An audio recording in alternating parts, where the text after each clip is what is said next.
cold and windy in Foxborough, where two of the AFC East rising teams, the Colts and the Patriots, are ready to meet again. The wind chill down to 20 degrees with winds gusting out of the north up to 35 miles an hour.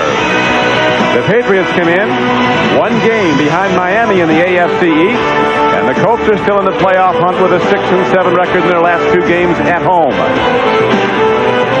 Good afternoon, everyone. I'm Don Cricky with Beasley Reese. As perhaps you heard on NFL Live, the Colts got some good news a bit earlier when their sensational rookie runner Marshall Faulk told his coaches that, yes, he's ready to go, even though he spent time this week in the hospital with a virus infection.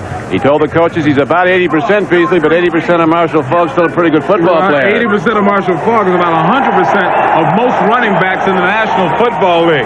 This guy is talented. Now, when you talk about relying on a player, Marshall Faulk is 41% of the Colts offense. The only team that relies more heavily on their running back than the Colts would be Detroit, relying on the great Barry Sanders. Hopes are high here in New England as the Patriots are on a 4-game win streak under their coach Bill Parcells, who has coached 2 Super Bowl winners in New York with the Giants. Hopes are very high, and they think they're going to be a playoff team. If Reggie Jackson was Mr. October, this guy might be football's Mr. December. Look at his record on the stretch run. Down the stretch, he is amazing. He was 4-0 in December last year. He's on a pace to have a good December this year. And here's his philosophy. He doesn't want any mental errors this time of the year. He feels like you played enough games, there should be no mistakes, and he doesn't want to be associated with any team that is out hit. And he said, if you make a mistake that costs the ball game this late in the season, don't look for him for some consoling or a pat on the back or we'll get him next week, because you're not going to hear it. He doesn't want to hear it. He wants everybody concentrating, and he's particularly stressing no stupid penalties. He said at this time of the year, one stupid penalty can cost you one football game, which sends you home for the playoff season. The Patriots will kick off. Pat O'Neill, the rookie kicker from Syracuse, who is their punter, a long-range kicker. He might boom this into the stands because that gusting wind is at his back. Deep now for the Indianapolis Colts are Ronald Humphrey, 25, and Dewell Brewer, number 26. O'Neill's into the ball. It'll carry only down to the 2-yard line. And here comes Humphrey as he's across the 20 and breaks it out to the 29-yard line. He could get time from scrimmage depending how strong Marshall Faulk feels. Here comes Don Mikowski, the former Green Bay Packer. He was a Pro Bowl player in '89 with Green Bay. His offensive front, a good one. Wolford has been many times at the Pro Bowl. Loudermilk is at top center.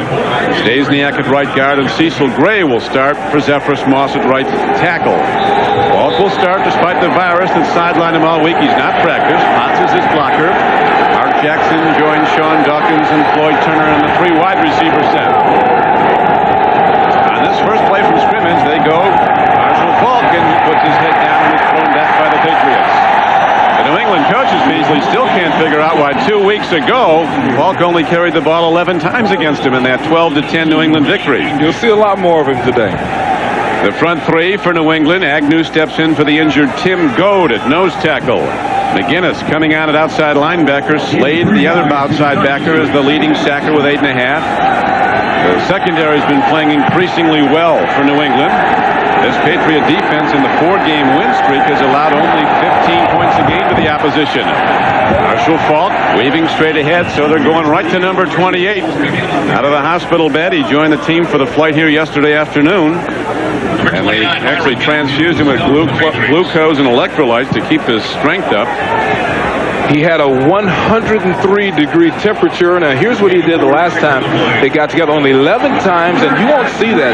They had Marshall Faulk lined up at wide receiver a lot in the last contest and running Roosevelt Potts a lot. But you'll see 28 get the ball today. They're down. Colts need 3 from their 36-yard line. Mikowski hands off, and Faulk takes it. He's not going to get there. He'll be close, but the Patriots shut it down. Vincent Brown was on the play. The down lineman really submarined the blocking and shut it down. And so the Colts go 3 downs and out as the sun starts to break through on this very windy day in southeastern Massachusetts. Well, that's the kind of defense that you expect from a Bills Parcells team. The defensive line was solid. There were no gaps. Marshall Faulk did look strong at the end of that run, giving quite an effort to push it toward the first down marker. But he comes up a yard short. Ron Stark now into punt. And Troy Brown is back for the Patriots. Partially tipped. Stark went 3 years without a block. That's the second one somebody's got a piece of this season, though. And the Patriots will get the ball in very good field position. Just an 18-yard punt, and the Patriots will go on offense from their 44-yard line. From the middle of your line, take a look at number 98. A push straight in on the center. He comes around with a swim move and puts one arm up and just barely gets the top of the fingers.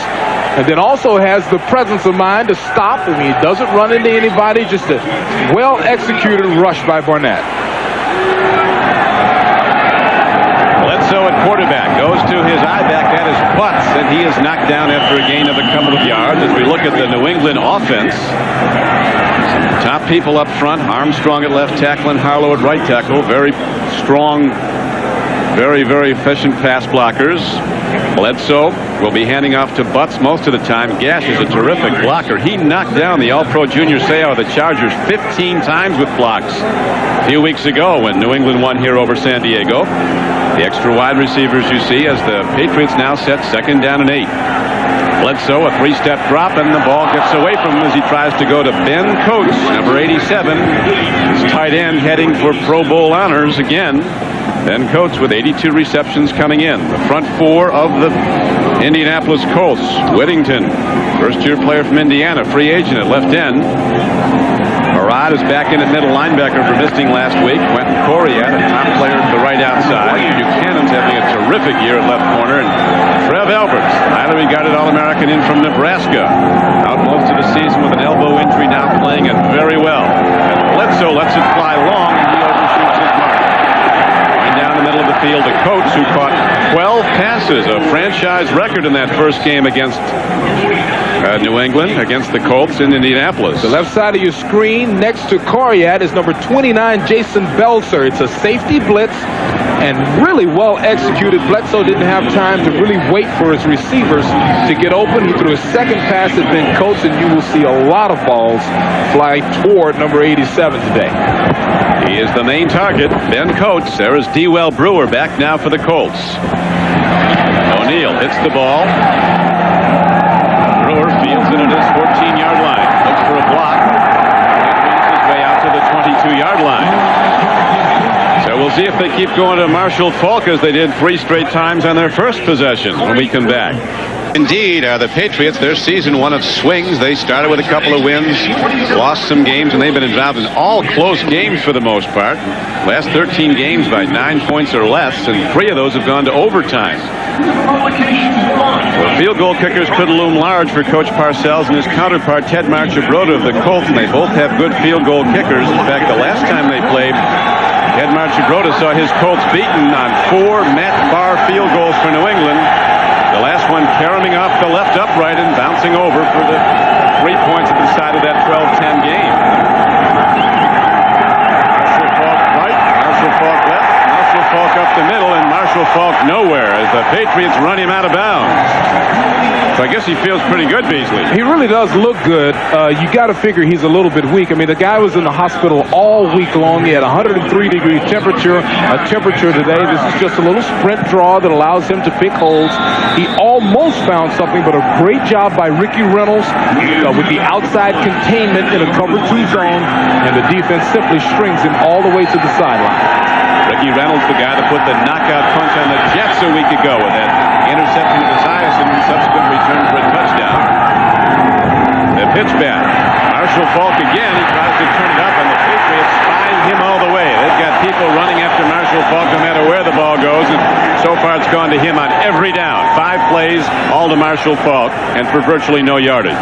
Well, the Colts have to stop this. I mean, at some point you have to choose another weapon. Any great defensive coordinator, and you know that a Parcells team with Al Groh as the defensive coordinator is going to be well, prepared. There's Al Groh in the bright red so that they can see the signals, distinguish him from the other blue uniforms. But they will stop one weapon. So far, it's been a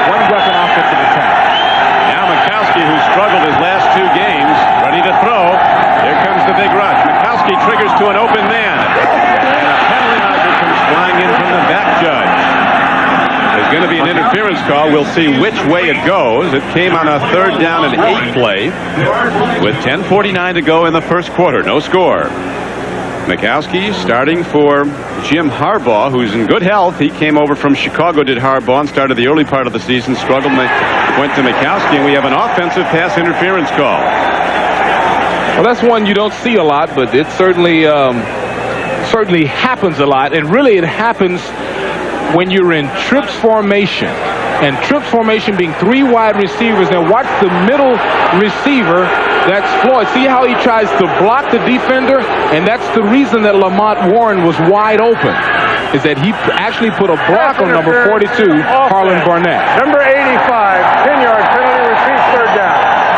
So Floyd Turner with a little trickery, but he's caught. The Colts have struggled on 3rd down conversions. In fact, just 19% in the last 2 weeks. And it was the story of the last game, Parcells Fields, when they played 2 weeks ago at Indianapolis. The Patriots converted 53% of their 3rd downs, while the Colts converted just 1 of 9, losing by 2 points to New England. 3rd and 18 into the wind. They go with the Mikowski taking it himself. He gets it out to the 20, and now the Colts have one of the labors of Hercules for their punter coming up. He's got to try to boom it into this gusting wind that literally stops any high kick and almost knocks it back. Winds gusting to 35 miles an hour, and the flags are straight out, right at him. Old Glory whistling in that wind whipping down from Canada. Troy Brown is back again now for the Patriots. He's standing at his 38-yard line. I would be surprised if Troy Brown had to catch that ball anywhere beyond the 45-yard line. I mean, this should be an opportunity for great field position. Stark sits a one-hopper, and Troy Brown picks it up, crosses midfield, and a good open field tackle is made by Brad Banta, rookie tight end from Southern California, number 83. Just an 8-yard return. Dr. Pepper and your local Dr. Pepper bottler. Dr. Pepper is just what the doctor ordered. By Subway, the place where fresh is the taste. By the all-new Ford Windstar, the future of minivans begins today. And by Beechwood Aged Budweiser. It's always been true. This Bud's for you.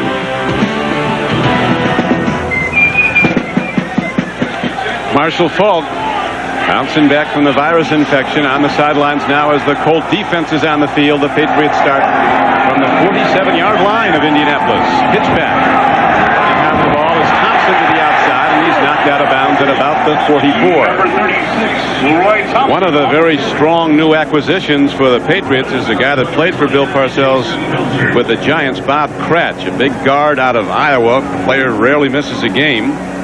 Met with Big Bob yesterday, and talking about Drew Bledsoe, the rookie's getting, actually in his 2nd year, he had the problem with Kratz. Twice he's lined up behind him. He's the guard instead of the center. That never got the playoff. He got a little thrill out of it.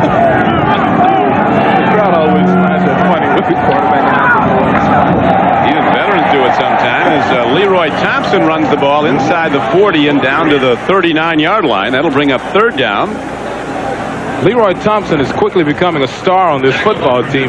Parcells told him that you'd really be best served if you would resign yourself to being a 3rd down back, catching balls out of the backfield.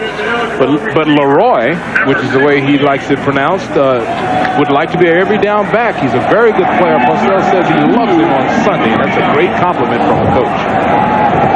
Patriots over their 4-game win streak have converted 53% of their 3rd downs. Right now they have 3rd down and 3. They get shut down this time as Butts tries to take it at the Colt defense and is knocked down hard. Siragusa, who Parcells was high in his praise, was in on the tackle. So was Jeff Harrod, the middle backer, who had 14 tackles in the last meeting between these two teams. That's just a great read by Jeff Harrod. He just steps up, steps around number 33, Sam Gash, and makes the tackle. Patriots have been going on 4th down a lot, as you know, because look at the numbers, 14 to 27, 52%. They will go for it. They've attempted and converted the most 4th downs in the league. Bledsoe Doesn't like what he sees in the defense. He calls a timeout with 7:57 to play in the first quarter and still no score at Foxborough. Indianapolis coach had a very basic problem. Too many players on the field. They had Dewell Brewer, number 26, back to receive a punt. So too many men on the field, and they called the timeout. And the Patriots go for it on 4th and a long 2 from the 40-yard line. And up goes the Townsend. He breaks it. Does he have it? It looks like the linesman's coming in. And the spot's going to be very close, but it appears the Patriots may have the first down. Going for it on 4th down. Parcells is a guy who loves to open games with a strong wind at his team's back. He'll defer and let the other team receive as long as he can send his defense out with the wind working their way in the first quarter, because when he was with the Giants in those Super Bowl years, he put a lot of games out of reach in the first quarter and those gusting winds in the Meadowlands when he had the wind at his advantage in the first 15 minutes. He also believes in his ability to put together a great defense. So if he gets a lead by using a strong wind like we have out here today, he feels like he can keep his team out front. Allowing just 15 points a game over the 4-game win streak. And as you see, the spot goes the Colts' way. So Indianapolis takes over the ball on a 4th down try by the Patriots. David Tate with the safeties came up and made the stick. He's a big guy, a 200-pounder. Watch him snuff it out. Now, this is a tackle that he makes that just halts the forward progress of Leroy Thompson. He has a real big reason to celebrate.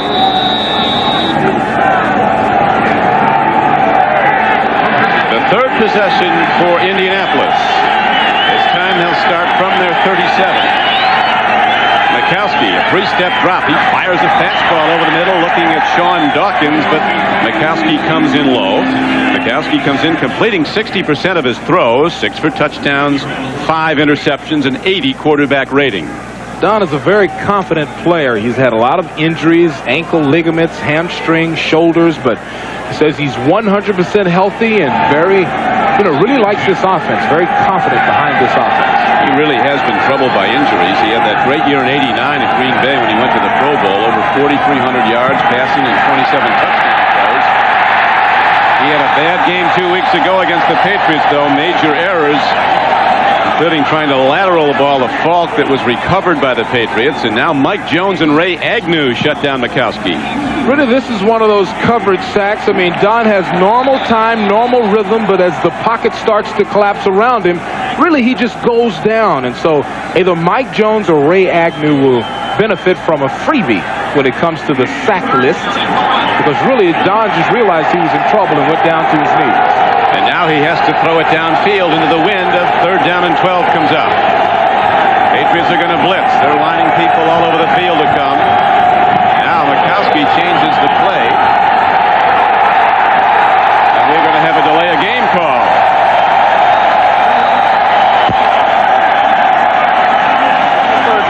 They might go to Harbaugh before long. This guy has struggled badly 2 straight games. That was a real good job by the Patriots defense when it comes to disguising. They faked the blitz. Apparently Don didn't like the play that he had against the particular gaps that the New England Patriots were faking like they were going to come through, so he was forced to change the play. Just a real good job by the defense. There's a look at Jim Harbaugh, who is a much better runner than Mikowski. He's a steady Eddie is what the coaches call him. He's steadily solid performer. Another blitz. They go to the run, and Marshall Falk takes it straight ahead, and the Patriots play the run also. Shut it down on 3rd down. And again, Stark comes out to punt into the wind for the Colts as McGinnis shut down the run of Marshall Falk. Willie McGinnis out of Southern California, the 4th player picked in the last draft. Don, if I had to make an early assessment, I would say that actually the Indianapolis coach should be very happy with what's happening right now. The field position advantage has been in the ballpark of the Patriots, and they haven't taken advantage of it. The strong wind that they're punting into, and they still haven't been able to even get a field goal shot with this great wind behind their back. No, they have not. The most significant play of the game so far was the 4th and 2 try by the Patriots that they couldn't make. They couldn't convert, and they gave over the ball. And now, by starting the win as he bounces the ball down the field to Troy Brown. A 37-yard punt at no return, so well done by Stark, who is one of the great punters in the history of the league. career average of over 43 yards. Just a bad bounce. I mean, once again, a very sharp punt. Gets a real good bounce, very lucky. You have to kind of stay back and hope that that was an abnormally high bounce. You stand back and you hope that it makes a normal bounce where you can catch it and not lose field position for your team. Didn't happen that time. Bledsoe could come out firing deep any time now. This team could not run on the Colts 2 weeks ago. Just 2.3 yards a run, 35 tries. Bledsoe play fakes, looking downfield. He fires the out pattern, going back at the ball beautifully is Vincent Brisby for a first down to the 41-yard line. It's a combination of a super throw and a super pattern. Now watch the pattern, but more importantly, watch where the football is. He drives down to first down yardage level, and the ball pulls him away from the defender. That's a super throw, super pattern first down. Tremendous play by the receiver, Brisby. That's his 45th catch of the year. Patriots loaded with big number of receivers. They could have 5 players in seasons end with over 50 catches. They've never gone over 50 with 5 receivers. The Browns once had a couple with 50 and a total of 5, 50 or more. Marion Butts runs, and for not very much. Butts, since he's joined the Patriots this year, has rushed now for just over 600 yards, including his 2 tries today. He's averaging just 3 yards a run. And the Patriots as a team, Beasley, averaging only 2.8 yards a run. But still, Bill Parcells is committed to starting out a football game by trying to establish this.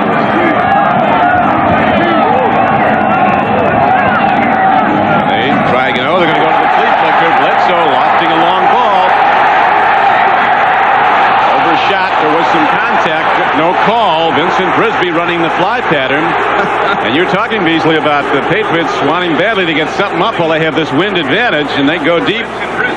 Opportunity absolutely lost. Now, Leroy plays off the fake perfectly. Now, the throw doesn't end up being as short as Brisby thought it would be. Watch number 82 at the end of this pattern. He thinks that he has to lean into the defender, number 29, Jason Belzer. But actually, the ball is long enough. That's a result, a direct result of the wind getting underneath the ball and moving it an extra 2 or 3 yards. Almost a big hit for the Patriots, and now on third down. Bledsoe stands in. Here comes the rush. A flip down the middle. He's picked off. The ball is intercepted by Eugene Daniel, and he runs it back to midfield. That's one of the things the Colt coaches talked about yesterday. Bledsoe is so dangerous throwing downfield, and he throws downfield maybe 50 times a game, but there's also a lot of chance for picks. That was an absolute perfect play by a defensive back. It's man-for-man coverage. See, he takes the inside technique. Reading the in route, look at the recovery technique. Absolutely pristine, perfect, stepping in front. That is beautiful. You know it's man-for-man coverage, number one, because he takes the inside technique. Perfect balance, perfect recovery technique. And the 23rd interception of Bledsoe this season, and the Colts have their best field position. Bledsoe's thrown for 19 touchdowns, and the 23 intercepts. Mikowski fires over the middle, and it turns off his receiver, Floyd Turner, as Mikowski, strong of arm, triggers a tight fastball over the middle, and it'll be second down and 10. Well, Floyd would like to see that again. That was basically a little bit, just a touch behind him, but certainly a ball he should have caught. And see, you recognize the strong safety blitz from up top. It's a wide open throw because the strong safety has blitzed, has vacated that area. That should have been a completion. Turner's been a good acquisition, though. A free agent. He's caught 45 passes this year. Falk looks for room, darts ahead, and drives down to the 46-yard line. A gain of 3 yards on the play as the first quarter clock ticks down to 4:25 and running. Don, the good sign for Indianapolis Colts fans is that at the end of the play, Marshall Faulk still has the strength to power drive for 2 or 3 steps. A weak person, a person that's been fed intravenously like that young man has for the last week, the legs are weak and they kind of go out and underneath you at the end of a run. So I think he's feeling pretty good. Yeah, he's been strong so far. Hasn't got a lot of yards. 7 carries for 16 yards. Mikowski swept under. Puts the ball on the field. If they lose it, that's the second sack of Mikowski as that Patriot rush is coming from every direction. This is a gambling gunslinging team, this Patriot defense. They blitz everybody. Weak cornerback, safeties. You look at the end of this play, and actually, Markowski sees that the pocket is absolutely collapsing, and look at that ball come out, but apparently Markowski scooped it back underneath him at the end. Markowski has simply been lost in that pocket. I mean, when it starts to collapse, he's made, sometimes you could take a step to the right and find an opening. Didn't find anything that time.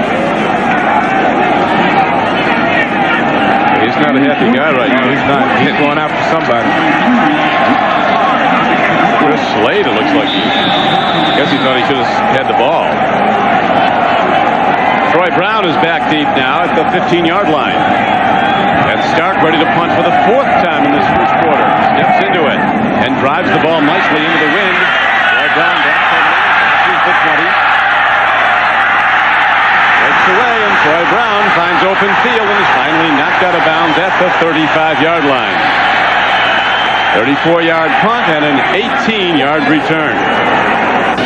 A bit ago, just before we went to the break, Bill Parcells, after the Patriots failed to get the loose ball, the Markowski fumble, went over and really lit into his standout young linebacker, Chris Slade, who leads the team with 8.5 sacks. I don't know what went wrong.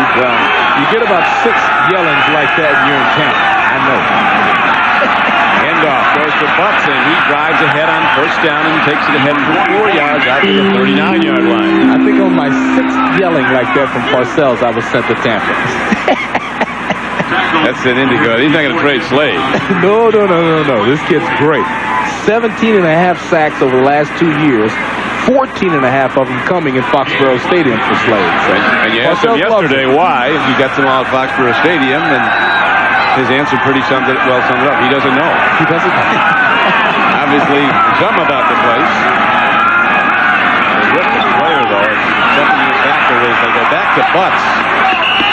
Hey, there's guys running into great walls out there when they try to turn it upfield. There's some big-time hits being put on by these linebackers on both sides. Both defenses have done a great job throughout this football game. You'll just see Saragusa and all these guys. Look at the penetration by Saragusa.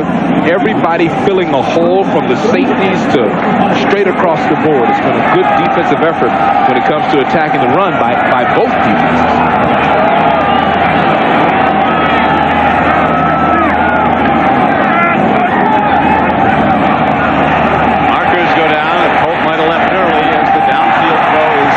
Off the receiver. Vincent Brisby was the target of Drew Bledsoe. The outside pass rushers might have jumped early, Beasley. Well, the big play, even if they're offside, is made by Eugene Daniels again. This guy's in his 11th year. The great interception a few minutes ago. And then once again, one-on-one coverage makes a great play. Offside defense, right defensive end, 5-yard penalty, first down. Vince Tobin, the defensive coordinator for Indianapolis. That gives the Patriots a first down. Top of the screen, you see your linebackers, really a couple of defenders. A little too eager. Maybe they think they've got the cadence of young Drew Bledsoe down. Bledsoe with a first down and 10 with 2:07 to go in a scoreless first quarter. Bledsoe takes a look. Whips the ball to Brisby, and he's ahead for a gain of 12 yards and a first down to the 42-yard line of the Colts. Well, it takes a great quarterback to throw that ball because Jeff Harrod was there. Watch the cornerback Eugene Daniels get a great hit on the wide receiver, pushing him inside, then dropping into the flat. But look at Harrod 54. That ball, that's a beautifully thrown ball to get that into a very, very small spot. They had to put it right where it had to be. Beautiful. Patriots have dominated the series in recent years, winning 8 of the last 11. As Bledsoe pump fakes, throws it, gets it to Kevin Turner. He's hit, bounces off the tackle, and he's ahead inside the 35-yard line, close to a first down. A 9-yard gain as Turner, a fullback from Alabama, took a head-on shot and blew right by it. Kevin Turner is my favorite, really my favorite running back on this football team. He does everything. This is a great effort after the catch. It's a good move here. Every time I see Kevin Turner plays, he makes big plays. Now, that's just a great effort at the end of the catch. He ran right through outside linebacker Here's Stephen Grant of the Colts. 2nd and 1. Bledsoe looking deep. Here's the rush. He screens it over the middle, and the ball is dropped. Almost a free play call on 2nd and 1, and he went to a play they don't run a lot, an over the middle screen. You know, this team, when it comes to Drew Bledsoe passes the ball around, and you see the title Air Parcells. That shocks a lot of people who know Bill Parcells. But they have 5 receivers with a chance to tie a record set by Cleveland in 1980 by having 5 receivers with 50 receptions in the course of a season. So this guy shares the ball. He does. He's got, as you point out, the arm is so quick. As soon as somebody's open, the ball is there in a split second. McCoy, who's been moved over to nose tackle a lot of time today. This is a very, very good football player. Tony McCoy out of Florida. Undersized, did not go high in the draft, was a 4th-round pick. But he's almost a dominator when he's in good health. He took over the game against Houston in the opening game of the season. The Colts destroyed the Oilers. Then he went out with an injury. Now he's back and very, very active. He's playing over the center, Mike Arthur, and he's tough to block. And he's one of those big guys with very light feet. Very good balance. 4th and short for New England. Back to the run. Marion Butts is ahead, and he appears to have it. It's last, he's inside the 32, and that's where he had to be for the first down. That'll do it for the first quarter of play with still no score on the board. The franchise record 12 catches in the last meeting between these two teams 2 weeks ago. They've shut him out so far today. Well, he's my favorite tight end. A lot of people's favorite, certainly Drew Bledsoe's favorite tight end. I guess that's more important than being mine, huh? A lot of people think he's the best tight end in the league. I think he's the best. You know, you and I have done a lot of these games. I've been saying it for 2 years. I think the guy is excellent. And he has a terrific ability to get deep. He can catch the deep ball. He really can run downfield. Pitch back. Thompson tries to turn it up and does. He got 4 inside the 30, close to the 28-yard line. You know, this is an even football game across the board. I mean, I guess the big advantage would be the fact that the Patriots have achieved more first downs. But if you look at rushing, passing, I mean, the numbers, the time of possession, 7:32 to 7:28. Very close ball game, but the big point now, I guess, is that the wind has changed by the quarter. So all of a sudden, New England is going against the wind. And the Colts will have the wind at their back for this quarter. And there is big Tony Siragusa, who's played great football for the Colts, shaken up on the last play. We mentioned Parcells was really high in his praise of Siragusa. He's a free agent out of the University of Pittsburgh. He wasn't drafted because he had a reconstructed knee. He's got some unusual pets. Iggy is iguana, and Elvis is Burmese python. I said, you keep that in your partner in Indianapolis? He says, no, my agent in Pittsburgh takes care of Elvis. Well, that's a good agent. Someday you have an agent that'll take care of your python. You have a good agent. Someday that snake's liable to get the agent, and the snake will be repping him. Good neat Tony, though, 300 pounds. Good to see him up. And one of the reasons he got interested in animals because he felt sorry for them in the zoo, all caged up. He thought he could give them a better home, so he's had all kinds of creatures. The turf here is presenting some footing problems. It's very loose in certain parts of the field. Siragusa lost his footing there. On the near side of the field, very wet turf that did not sweep the water off first in one portion. Very wet there. Here's a throw, and wide open, Kevin Turner coming out of the backfield. Bledsoe either overshot him or was short of his next target downfield, Grisby. But Drew Bledsoe has now hit just 3 of 9 passes for 34 yards, and of course he's been intercepted 1 time. You know what happens sometimes? You're going to one receiver, and then out of the corner of your eye, you see another guy wide open, and you try to change directions in mid-throw, and I believe that's what Drew did that time, because the ball trailed perfectly between the two players. Longest drive of the game. This is the 10th play of the Patriots drive coming up. Bledsoe checks off and changes the play. Both send blitzers in, and here they come after Bledsoe picked up nicely. He gets time to throw on a terrific terrific play by one of the rising stars at cornerback, Ray Buchanan, who's intercepted passes in each of his last 4 games, and he almost had another. These cornerbacks are putting on a clinic. Now, they are coached by Pat Thomas. Now, Pat was an all-pro with the Los Angeles Rams. Look at the recovery technique, using the left hand to knock it down, which is dangerous because if you miss the ball and the receiver catches it, it's a touchdown, but still a great break on the ball. So, great plays by Eugene Jones and also by Ray Buchanan. And an interesting play call here, 4th and 7. They'll not try a field goal because they're going into that strong wind. Bledsoe takes a drop. Here comes the rush. He stands in, runs out of time, and he's incomplete, not close to a reception. As the Patriots are coming at him with good pass blocking in front, but the Colts are starting to break it down now as the game wears on, and Bledsoe has not been effective throwing the ball. And Coates is the #1 weapon on this offense, and he's wide open here running against the linebacker. That's the exact combination that you'd like to get. Stephen Grant about 3 steps behind this future All-Pro, but Drew didn't find him. And on the phone talking about it now. Colts take over for the 5th time. Their 4 previous possessions, 3 and out. This time they go to the big back end. Big Rosie Potts taking on Pizza. He drives ahead for a gain of almost 15 yards. And a first down. Roosevelt Potts had a fantastic rookie season last year. He's been on the back burner as a very unselfish blocking back this year, but here he is getting the ball and really just finding a hole, and watch him at the end of it. Barnett's asking for help.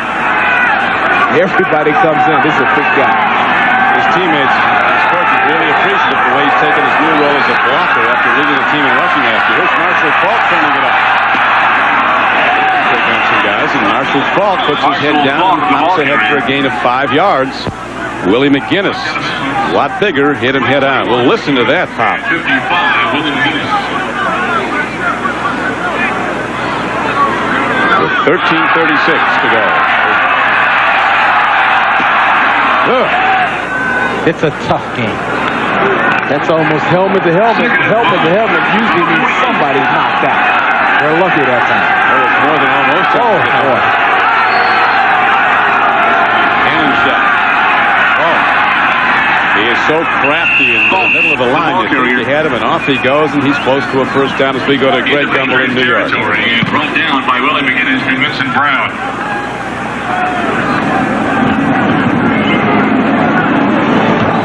All right, Don, at the Meadowlands, after a scoreless first quarter, the Giants are on the board. Dave Brown to Mike Sherrard. By the time this is done, this is 53 yards to the 1. Rodney Hampton took it in from there, and the Giants lead it 7-0 in the second, Don. Giants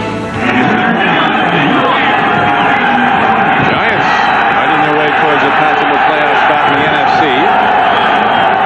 Mikowski 0 for 2 throwing the ball. This time they go to Marshall Faulk, and you were right, Beasley. He's not only maintaining his strength, he seems to be getting stronger. Yeah, it seems to, once you get your balance, once you realize that you can play, that's probably what has happened. Kid's been in the hospital all week. Watch this cut right there. The 2-footed cut is what makes the great ones special. That's the kind of cut that you'll see from Barry Sanders all the time. They can make a more dramatic cut when they use both legs in place. Marshall Faulk comes to the sidelines for the moment. Has its first down on his run, as you saw. 10 carries already for 31 yards. Mikowski, boy, he has not been effective. Mikowski off target, just his 3rd throw, and he hasn't been close. The one he did put close on Turner, a little bit behind him. It was a drop more. Well, Chris Slade has been the pressure man for the New England defense, and here he is again, once again, coming on one of the best tackles in the game. Wolford with a little bit of a hug, a grab, and everything else, but Wolford got away with it. That's all that matters, I guess. He's a load, Chris Slade, number 53, and they kept the 250-pound Rosie Potts in to double up on him. Willie McGinnis hits Lamont Warren in the backfield on a 2nd down play. They really like Lamont Warren. That's a great play by the rookie Willie McGinnis, #1 draft choice. But they really like this running back. You'll see more of him as the day goes on. Look at McGinnis, number 55, takes an inside charge. He is untouched. You see Roosevelt Potts is on his knees because Rosie had that block, but with the inside charge, he fooled Roosevelt Potts. He didn't expect him to go in there.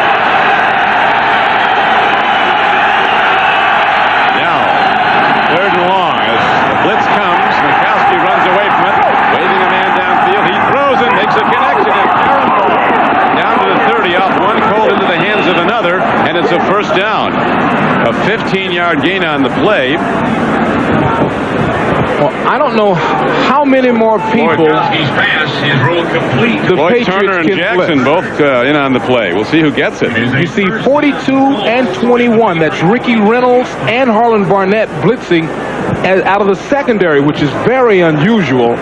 Markowski did very good to escape that and get the pass on there. Watch this. One guy can't handle it, so the other does. Boyd Turner comes up with a tip ball off the hands of teammate Mark Jackson.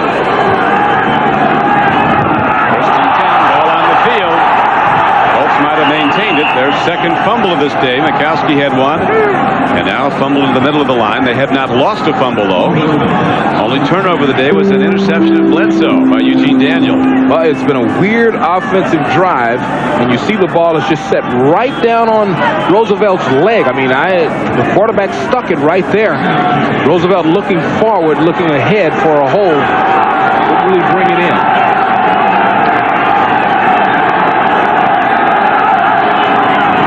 Second and 10. Mikowski lofts it up to Roosevelt Potts. And he takes it inside the 20-yard line down to the 19. Ed Marchibroda, the coach of the Colts, saying when we met with him yesterday evening that Mikowski's been trying to do too much. He wants to get more into the thinking of take what they give you, and that's what he did there, a short pattern to Roosevelt Potts. That was a real good job. Like you say, he just took what the defense gave him, sprinted over to the sideline like a marathon runner. They get a quick drink of water and a quick word with the coach. But, you know, Indianapolis is taking advantage of the win. They're taking advantage of this drive, something that the Patriots did not do. And now they are guaranteed a great shot at a field goal, but I'm sure that they want more. The Colts have been very good when they got down close. So they've scored 24 touchdowns in 38 trips into the red zone this season. That's a touchdown 63% of the time when they're inside the opponent's 20, and that's first in the AFC.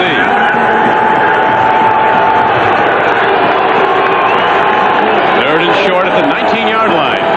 But the Colts field goal kicker, Viasucci, working with a strong wind at his back if he has to come out. They fake the fault. Down the middle, they make the connection. Mikowski comes up with his best throw of the day. As he triggers the ball down, now they're going to rule it incomplete. It was to Roosevelt Potts.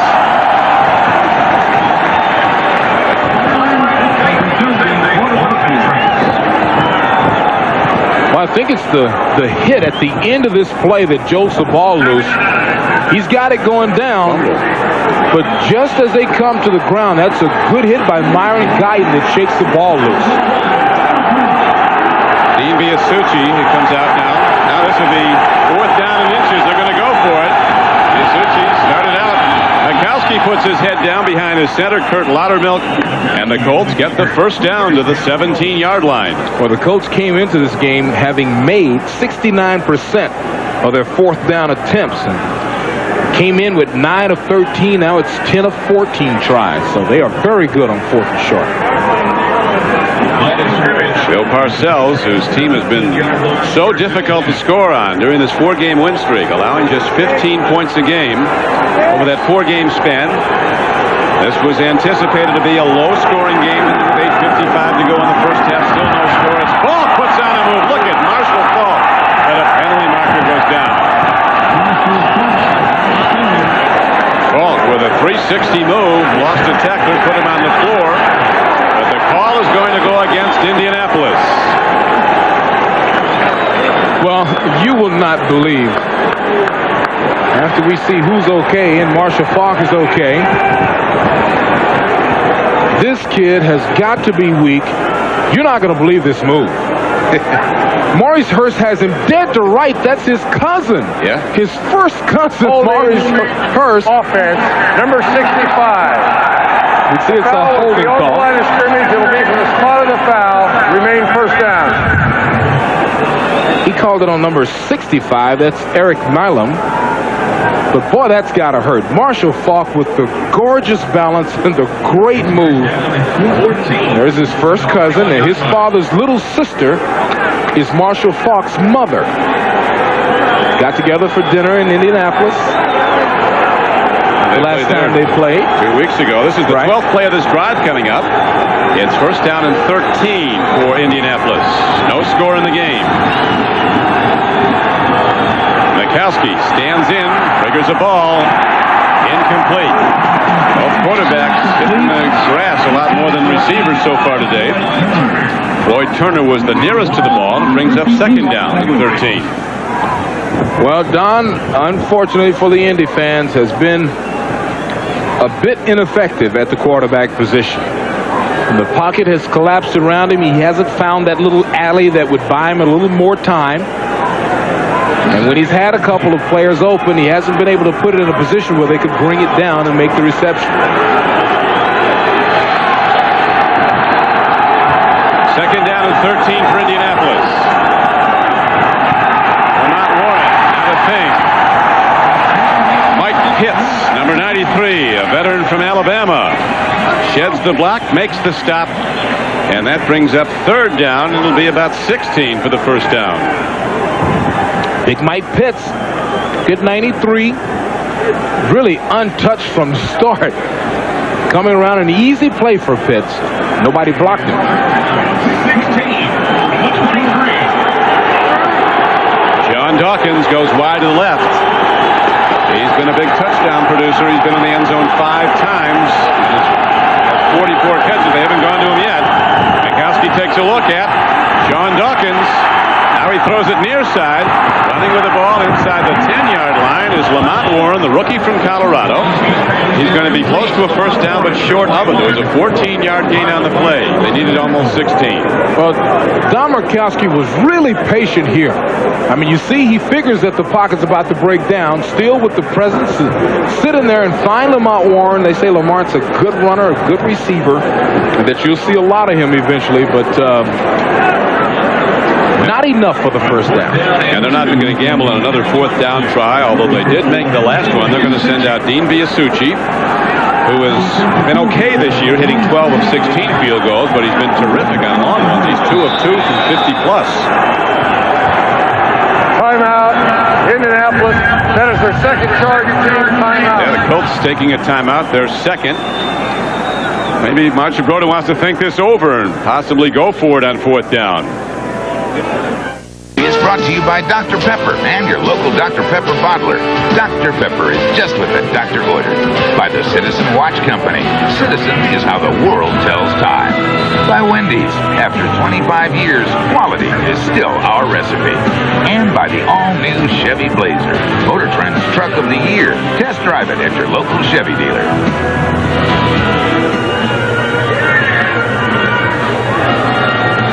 With Beasley Reese, this is Don Crickey back at Foxborough Stadium. Dean Biasucci back on the field now on 4th and short, ready to try for the first points of this day. It'll be a field goal try from the 17-yard line, a 27-yard attempt. He is 3 for 3 this season inside the 30. Today he is kicking with winds gusting up to 35 miles an hour at his back. And he drives it right through, and the Colts are on the board first with 7:09 to go in the first half with a 3-0 lead. Playoff picture, Pittsburgh, Cleveland, and San Diego with the best chances. Miami looking good at 8-5, although they struggled of late. And then you have the 7-6 teams, and as the coaches say, Buffalo isn't out of it till somebody knocks him out and sends him home. New England and Indianapolis still in the hunt. The Colts will be at home for their final 2 games, so if they can win here today, they would greatly enhance their chances to go to postseason play. Now Dean Biasucci ready to kick off after hitting the 27-yard field goal. They make it a 3-0 Indianapolis lead. The deep end back, Leroy Thompson and Ray Crittenden. Wind blew the ball off the kicking tee. Either team very effective running the ball today. The most spectacular run, the 360 move by Marshall Faulk, was called back on a holding penalty. The holder of the ball here.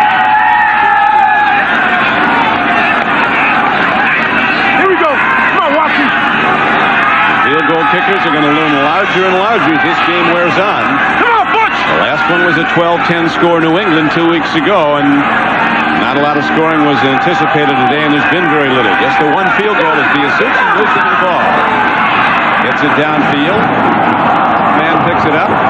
And here comes Ray Crittenden as he turns it up and out to the 30-yard line. And there, the New England Patriots will go on offense, first down and 10. You were talking, Beasley, at the outset about Bill Parcells' philosophy, the guy they call football's Mr. December, with a 76% win percentage in the month of December. Number one, no mental errors. Right. And number two, never let yourselves get beat by being out hit. And I think number two is probably the most important one. This time of year, there shouldn't be any mistakes because you've been running the same defense, the same plays all year long. But the out-hit thing is the big one. I mean, you want to be very physical down the stretch. Usually the weather's a little cold. It's a running game, so you want to come up and bring it. The Patriots go to the run, and they bring it straight up the middle. And very well as Leroy Thompson takes it, a former Penn State running back. You talked about how Parcells emphasizes he likes him on Sunday. He said he can be tough during the week. He's a student of the game, and when you coach him, he likes to tell you why he did something rather than listen to what you say. But when you get right down to it, he loves him as a player. Absolutely loves him. He just says that he's a tough guy, very competitive. What a pain Monday through Friday. And Thompson loves the whole confrontational thing.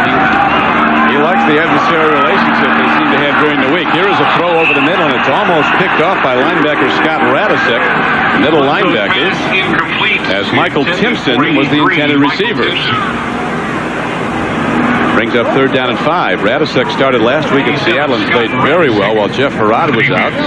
An architect out of Penn State. He designed some of the new stadiums. He's working on some of the new football stadiums that are being built, including the one in Charlotte, North Carolina. Coming out of Kansas City, HOK. Dropping the throw. Bledsoe up the middle, and he makes the connection for a first down. But finally, Ben Coates gets his first catch of the day, his 83rd of the season, and it's good for 4 new downs. Now, he's covered by number 34, Ray Buchanan, and we spoke to Ray. He told us that one of his main assignments would be stopping Coates. Now, he said he wasn't going to allow Coates to make body contact. And here you see that Coates is so big that he's able to shield off Buchanan. Buchanan's 5'9", 185 pounds. That was what he was worried about, is Coates outsizing. And as Thompson turns wide, Radisek slowed him down. And there's a stop for no gain. Talking about Buchanan, Eugene Daniels said about him during the week, this man is living in the light. He said, I'm going to follow him around all week, eat what he eats, do what he does.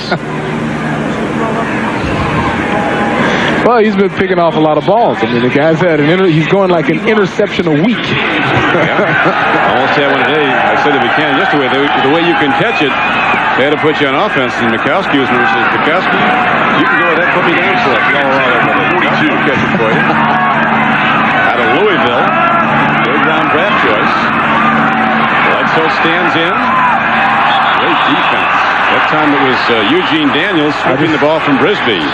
I tell you, I don't believe these corners. Yeah, they're playing some nice football. They are playing some great football, great technique. Very good pressure up front also. Look at 97, Scott Radisek. He comes around on this little game and hits Drew right at the end of it. But just perfect, pristine position. Number 38, Eugene Daniels, in his 11th year. We saw the great interception in the first quarter and another good pass defense there. Bledsoe just 4 of 14 throwing the ball for only 40 yards. An interception. There's a long ball. Coates is out there, and he has it. Ben Coates is all the way down to the 21-yard line on the play of the day. So finally, Bledsoe hits the deep strike. There's a blitzing safety coming, and you see that Coates is being played man for man by Stephen Grant. That is a mismatch. You have got to put a defensive back on this guy, and you can't do it all the time, especially when you're blitzing. And take a look at the numbers. He is chasing the records at the tight end position. Todd Christensen, NBC's Todd Christensen now with the Raiders, 95 catches, and the great Kevin Winslow with the most yardage. And Ben Coates is after both of them. Handoff goes to Butts as he takes it inside the 20. One thing is very apparent. Outside linebacker Stephen Grant has no chance of covering Ben Coates. Every time he's run a pattern against him, Grant's hardly been in the picture. Look at what he's done now. With 2 receptions, the 84 gives him a tie. With Stanley Morgan. With the great Stanley Morgan. But 84 back in 1986 for the Patriots. Ben Coates has a long way to go, though. 7.5 for this game remaining, and then 2 more. Butts. These guys are putting some effort. Boy. Tough Tony McCoy, number 61, puts on that spin-around tackle. Oh, everybody's in there. Coriat, Radisic. Knocked him back and spun him around.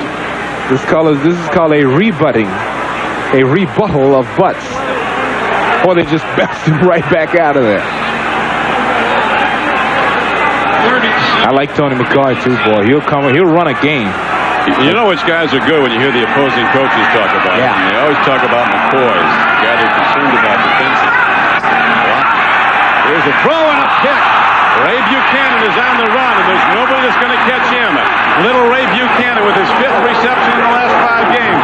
Bledsoe's coming after him. Buchanan is taunting him, and he saunters into the end zone with a touchdown return. And the guy says he'd like to play offense because he catches it so well. Runs it back 88 yards. And not only is the Patriot drive thwarted, the game is now 9-0 Indianapolis down. Last game all the way. This game they finally get the early lead with an extra point coming up. They could take a 10-0 advantage. Well, you're not going to see very many plays better than that in the National Football League. And it came once again because Vince Tobin, the defensive coordinator for the Colts, had a great blitz coming. So Drew had to get rid of it. He was in trouble, had to get rid of it early. And that's a super play by Ray Buchanan. A frustrated quarterback getting a little consolation and advice from his head coach. 5th consecutive game with an interception for Buchanan. That's a Colts franchise record. And now they're giving him a 90-yard official return for a touchdown. So no sooner said about Buchanan wanting to be a wide receiver if you all are ready for it. He runs back an interception with the play of the day. A sensational play by defensive back Ray Buchanan of the Colts has turned this game as Buchanan just ran back a Bledsoe interception 90 yards for a touchdown. We'll watch it again after the kickoff as Biasucci's ready to kick it off with the wind at his back. Buchanan is living a dream. 3 interceptions for touchdowns this season.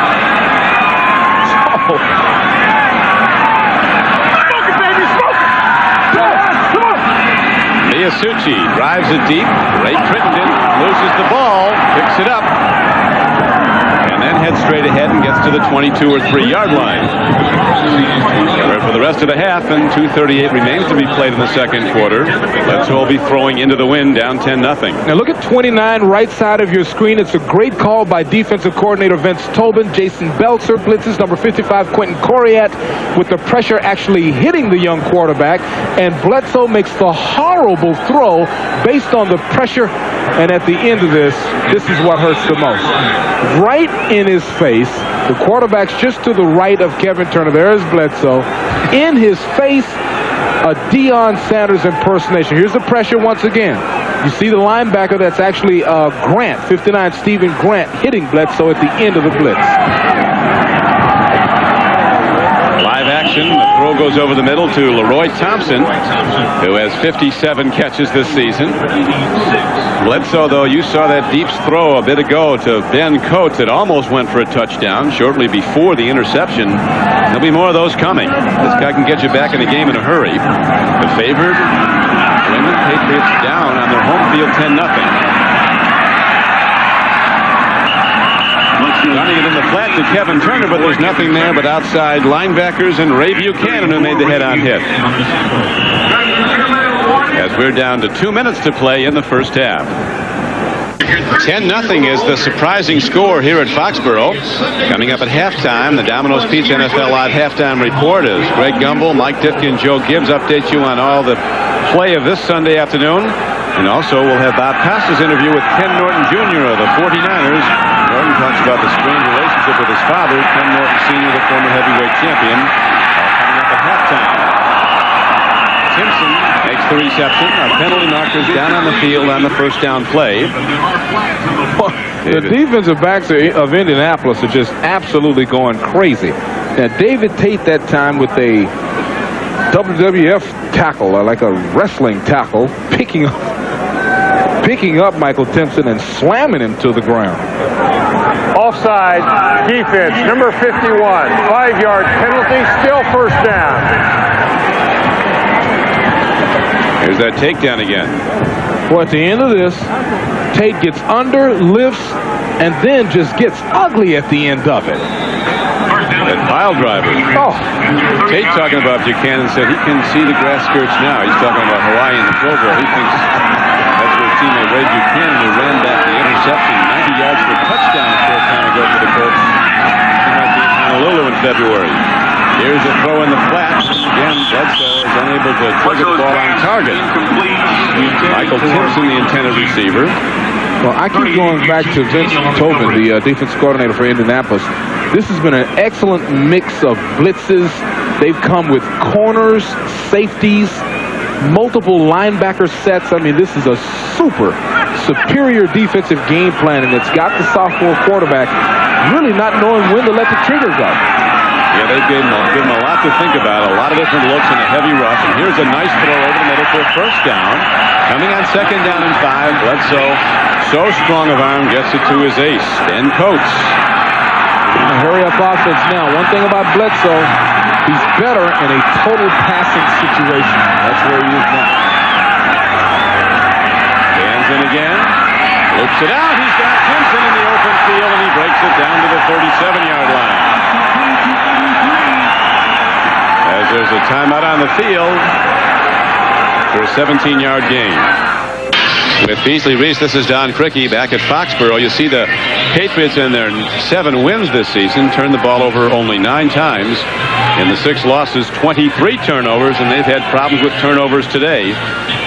2 interceptions of Bledsoe, the second run back by Ray Buchanan, 90 yards for a touchdown, and that extended the Indianapolis lead to the current 10-0.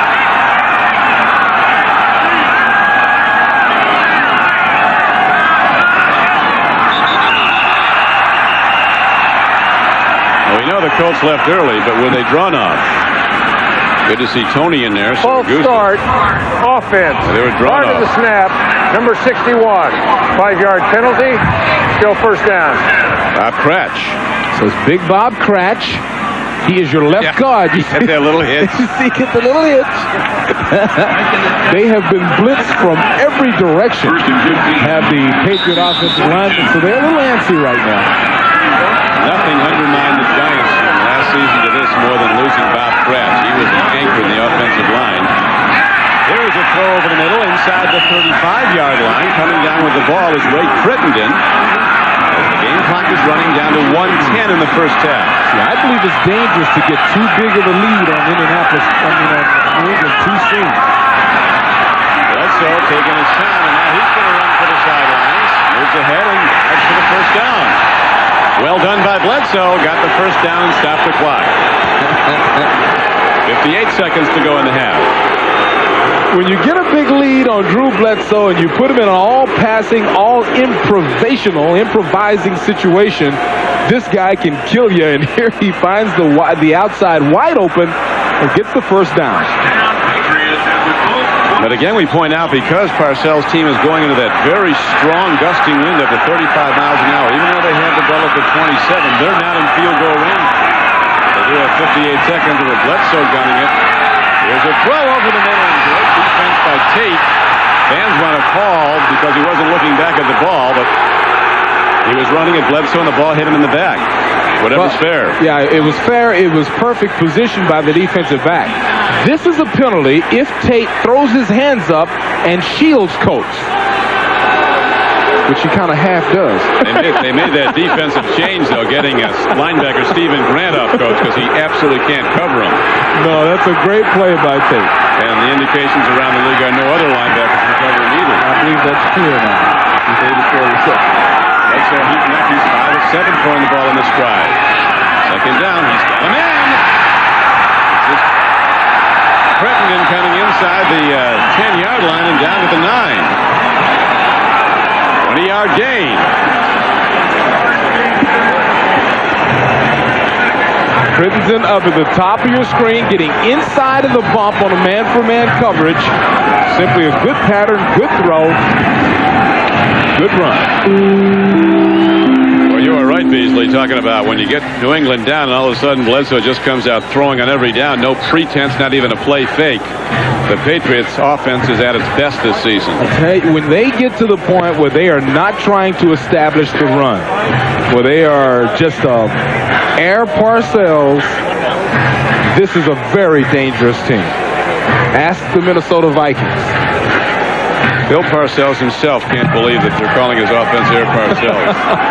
This is a man who believes in the run and defense, and he's got a team that just cannot run the ball well, so they're going to the throw, and they're possibly heading for the playoffs. So there's some work to be done here today as the Colts hold a 10-0 lead with the Patriots challenging late in the first half.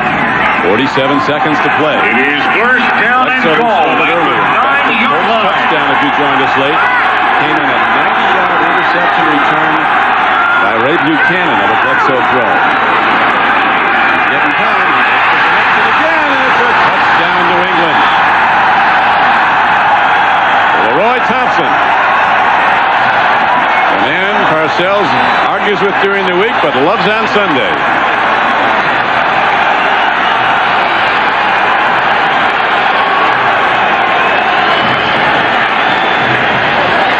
Thompson wants to be quarterback during the week. He'd like to be assistant coach. He wants to be starting running back. He wants to be equipment manager. He wants to change the color of the uniforms. But on Sunday, the man comes to play. And played big there. Barr hits the point after. There is a penalty marker down. With 42 seconds to play in the first half. Let's see what Mikowski can do now, and the Colts get the ball with 42 seconds and the wind at his back. Defense on the kick. Kick is good. Extra point is good. Penalty be assessed on the kickoff, 5 yards. Well,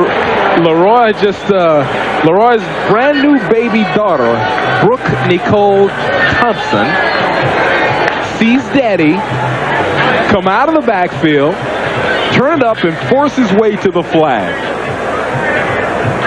Drew Bledsoe has been under duress all day long, but this time he gets enough time to step, turn, and throw without being harassed, and he puts it right on the money. A little vindication for the sophomore quarterback who hit another player, except the wrong player, Ray Buchanan, in the chest for a 90-yard interception return. Yeah, that's his second touchdown throw, isn't it? Only one of them he wanted. You know, Parcells was telling him earlier, you know, after that interception, he was telling him, you got to stay in it. There it is right here.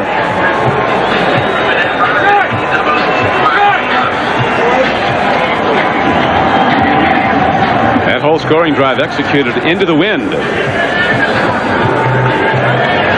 Head play drive, 78 yards, 2:06 elapsing on the clock during it. Leroy Thompson making the 9-yard touchdown catch. So it's now a 10-7 game, and Pat O'Neill's ready to kick off for New England. And the penalty really helps kicking into the wind here. That moves him up back to the old spot at the 35.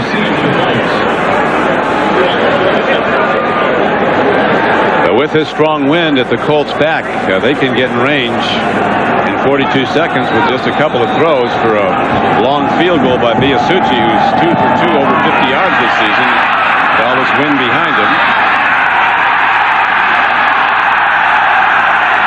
They're ruling a touchback. It got into the end zone. So the Patriots send out their defense, and the Colts will go 1st and 10 from the 20. This is the wet part of the field. Watch my official. The wet turf will claim an official. Bounces right up. Very resilient. That linesman. And so we are ready to go on offense now with Don Mikowski quarterbacking the Indianapolis Colts. Hasn't thrown the ball a lot. Defense has made the plays today for Indianapolis. just as they did last week in the win at Seattle when the defense sacked Seahawk quarterbacks 5 times and forced 5 Seattle turnovers. How are they going to take their winnings to the locker room? Win or no win. Mikowski downs the ball.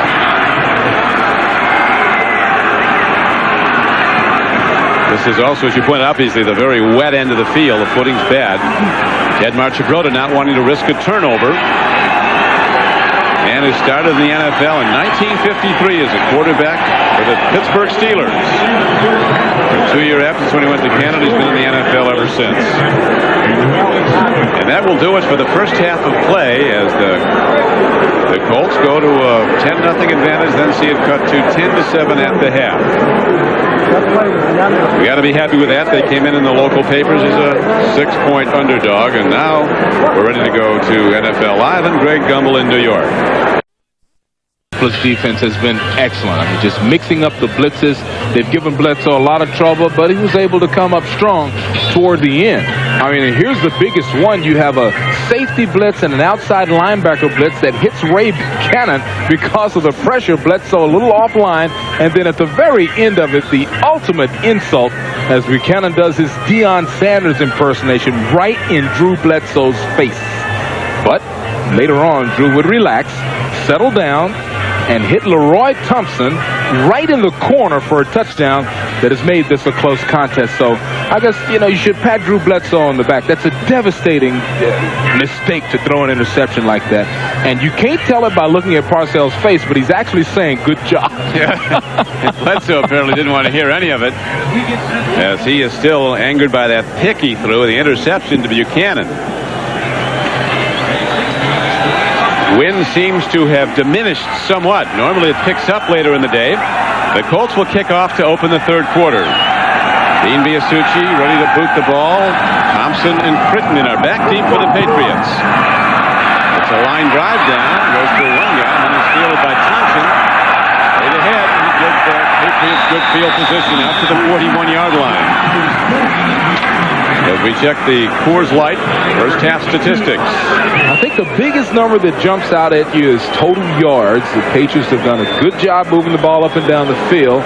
Indianapolis clearly winning the turnover battle, but the Patriots surviving and coming back to make this a real good football game. So many touchdowns, many more touchdowns for the Patriots than the Colts, but still good football game because the Patriots have settled down. Ball at the 40-yard line. First down and 10. As Bledsoe drops and takes a look. And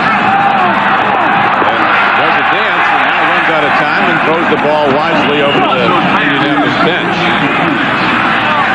This Indianapolis defense has played one heck of a game. That time Bledsoe had all the time that you need. You're supposed to get 1,001, 1,002, 1,003. To make a decision, nothing there, so Bledsoe having to just throw it away. It's just a coverage play by the defense.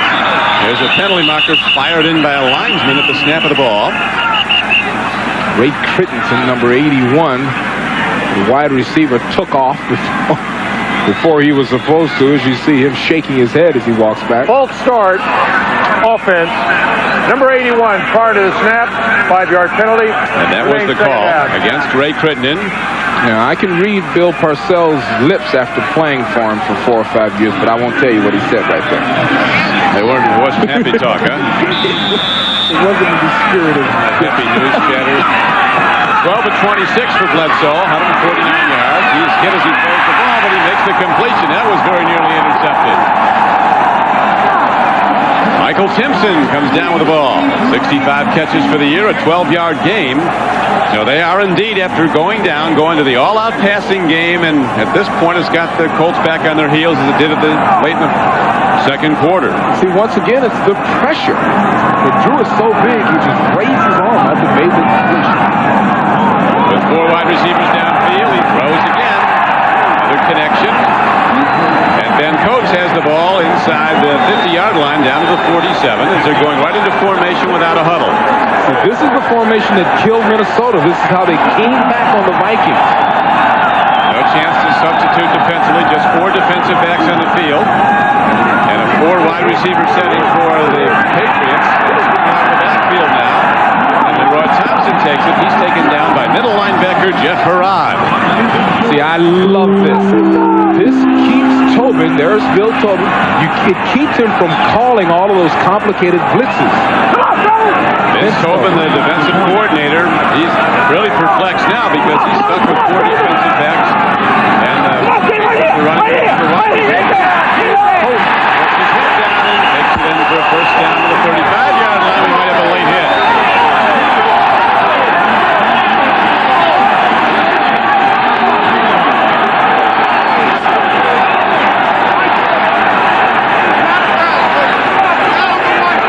Personal foul call signaled against Indianapolis. So this game is totally turned around at this point. Number 49, late hit out of bounds, 15 yards from the end of the run. First down. No question about it. David Tate coming in right there with his head down and the receiver Ben Coates out of bounds. So with the wind at their backs, the Patriots now advance the ball on the penalty yardage and the reception down inside the 20-yard line of the Colts. First down and 10.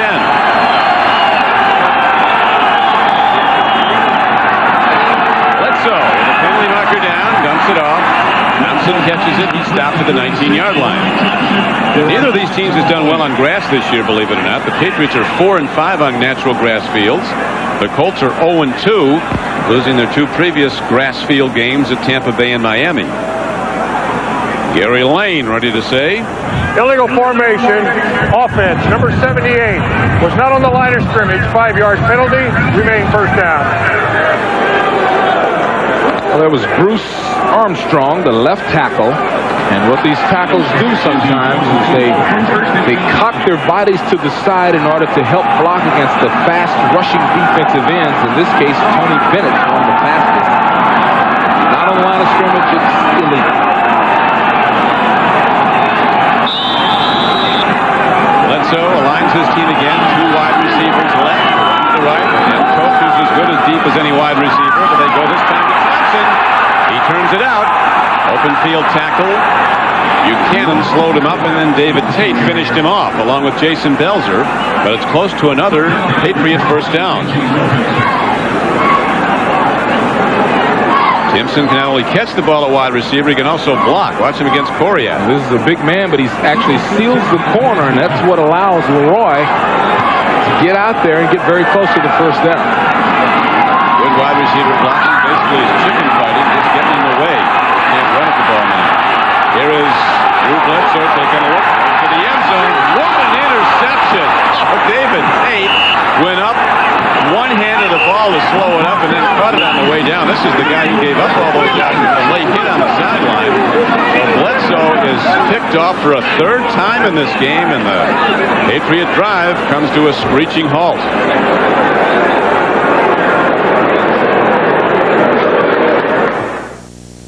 Brought to you by Dr. Pepper and your local Dr. Pepper bottler. Dr. Pepper is just what the doctor ordered. By Pontiac and your local Pontiac dealer. We are driving excitement. By Compaq. Look for the new Presario computers for that small business you call home. And by Domino's Pizza. Call now and order new buffalo wings and we'll deliver them with your pizza. It's gotta be Domino's.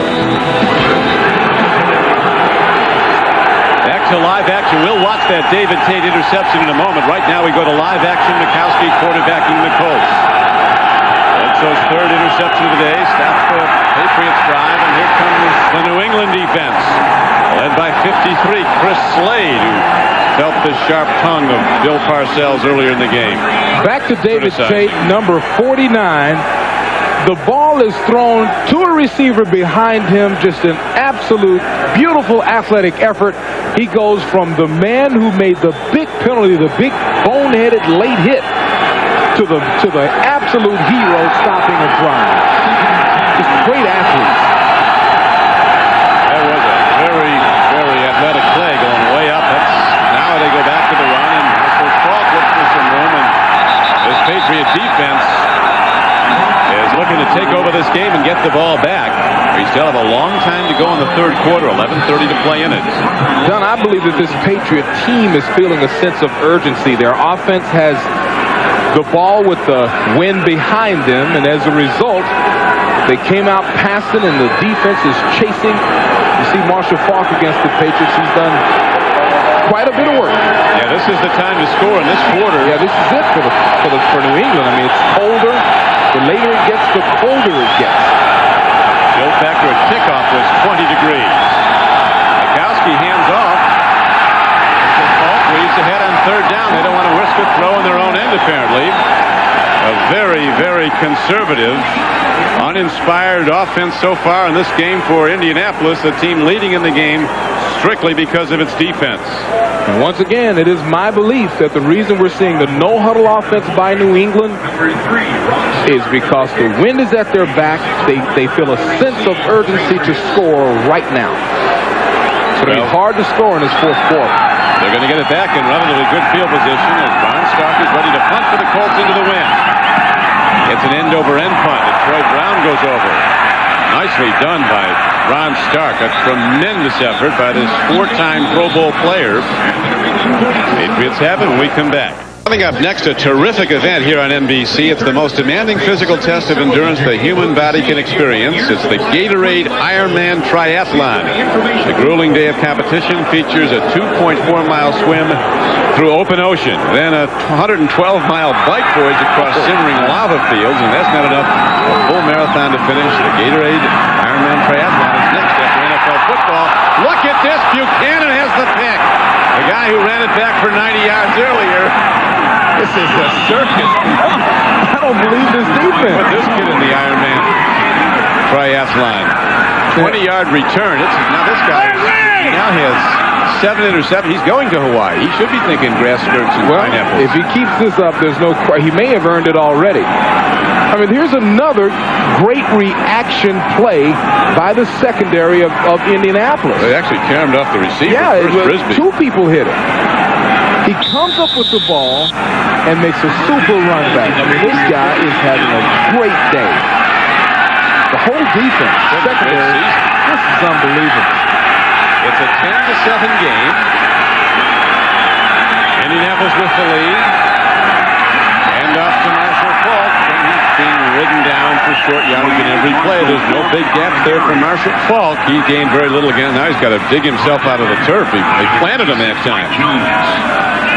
Showing Marshall no respect here. Well, Marshall should be congratulated for just being out there. From being in the hospital all week. The turnover count, that's been the difference in the game. New England with 4 turnovers. Indianapolis has not turned the ball over. Colts working into the wind with a 3-point lead. 9:25 to play in the third quarter. Second down. Nice throw by Mikowski. Nice catch by Big Rosie Potts, who thunders down to the 35-yard line. Once again, the turnovers for New England has been absolutely devastating.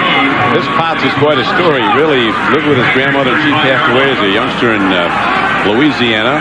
Raised himself, lived alone in a small house, cooked and cleaned. Now he shares all the money he's making as a pro athlete with various members of his family. He's got a heart as big as he is. He's going to be named the most valuable Colt by the Indianapolis Colts fan club this coming week. I said, doesn't Marshall Faulk? They said they have another award for him. I guess all university. I'm sure they've made up a couple of awards just to make sure that Marshall gets his propers, as the young kids call it. But Roosevelt, the reason he's getting the award is that he has taken the back seat and he is simply blocking, running the ball every now and then. And the coach feel like that unselfish gesture and positive attitude, taking the new assignment with a great attitude is one of the reasons they've had a better season. And he can catch it. He has 24 catches this year, including a big one on the left. Now they're going to him. They need more muscle against this Patriot defense. On second down and 4, Roosevelt Potts takes it inside the 30 down to the 28. A lot of the Colt fans are familiar when Potts went to the North-South game. Ted Marchikota's staff was coaching one of the teams, and Roosevelt Potts said, make a smart move, you draft me. He said, because that'll really help your team. They liked what they saw in the game, and they also liked Roosevelt Potts' attitude. They did draft him. As a rookie, he was their leading rusher. Very durable, powerful back. Does everything he can do as a running back. Runs, blocks, and catches well. With a positive attitude, second to none. Mikowski triggers, and his ball is tipped and very nearly picked off. As linebacker David Bavaro, Mark Bavaro's younger brother, almost had a pickoff. Looked like Mike Pitts might have tipped it.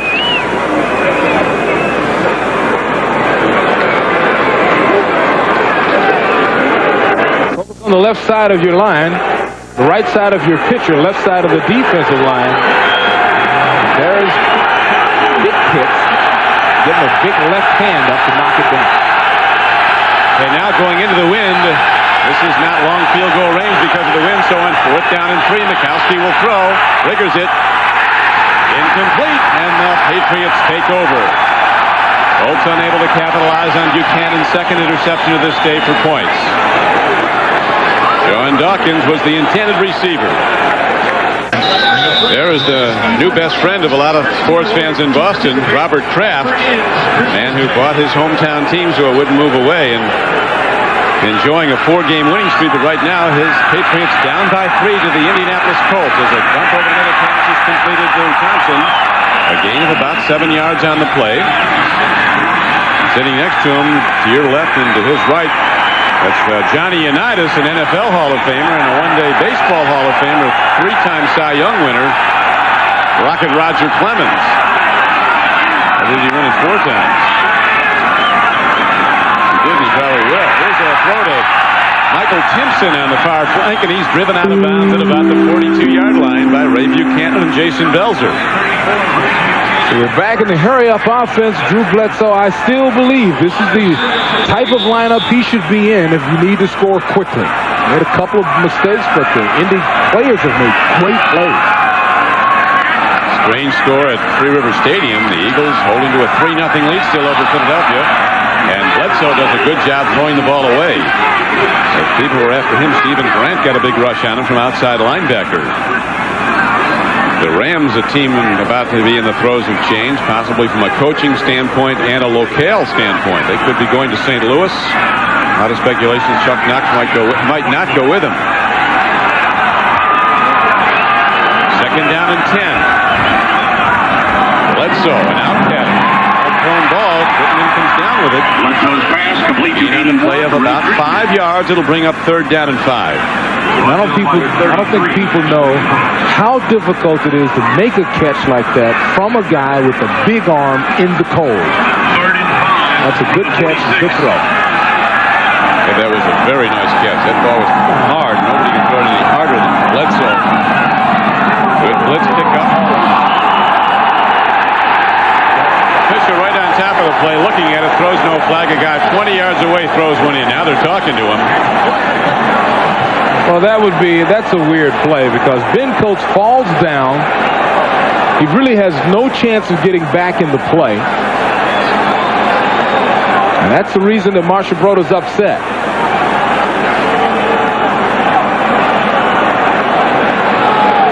But, you know, it doesn't have to be a catchable ball with the new rules. I mean, if you make contact, it's contact. Look again. Ben Coates is lined up at the tight end position, comes off. Falls down. This might be one of those. No. Yeah, I don't know.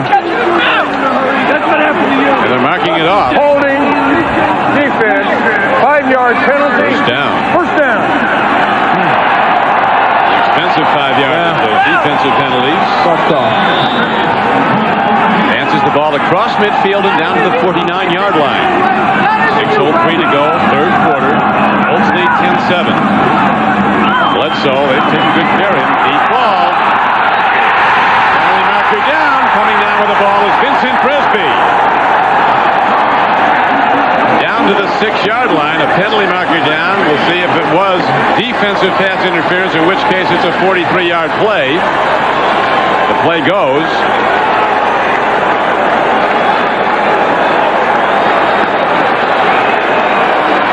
Indications are it's against the Colts, so the play will go.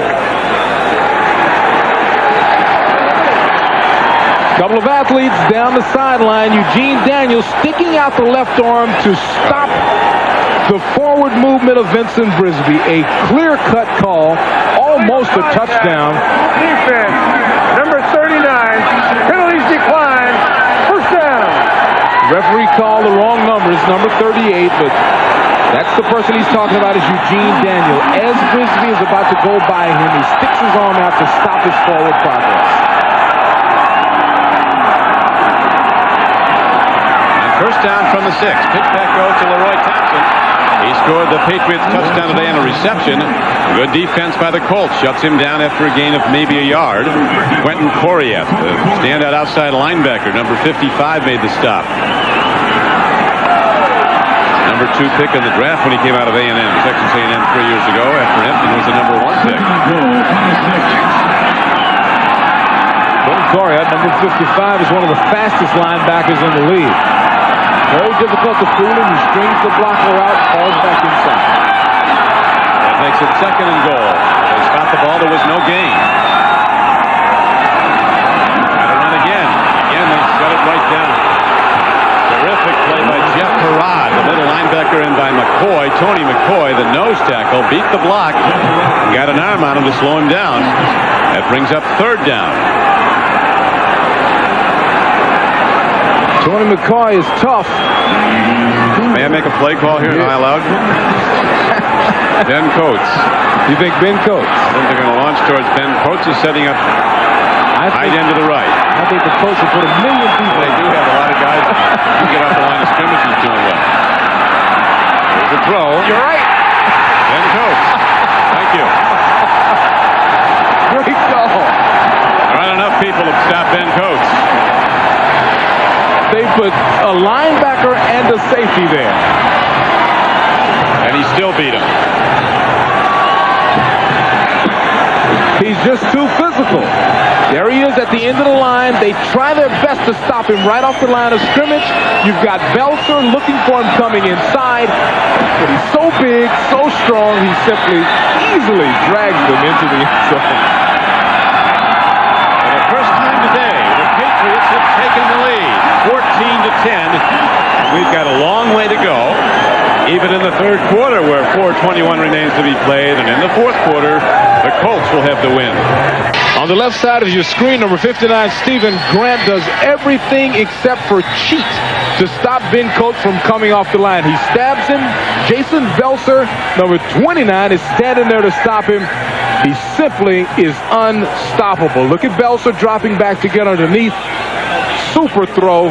Bledsoe that time, 5 of 6 for 69 yards in that drive. Bledsoe kind of calmly watching it all happen. And now, trouble with the kickoff. Humphrey runs it back and does very well to get to the ball on the field. Patriots have it.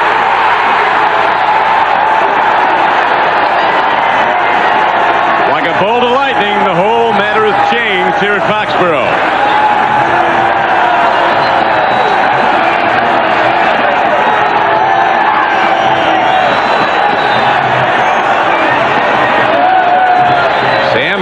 The man who literally with his blocking took All-Pro Junior Seau of the Chargers out of the game here a few weeks ago, recovers the fumble.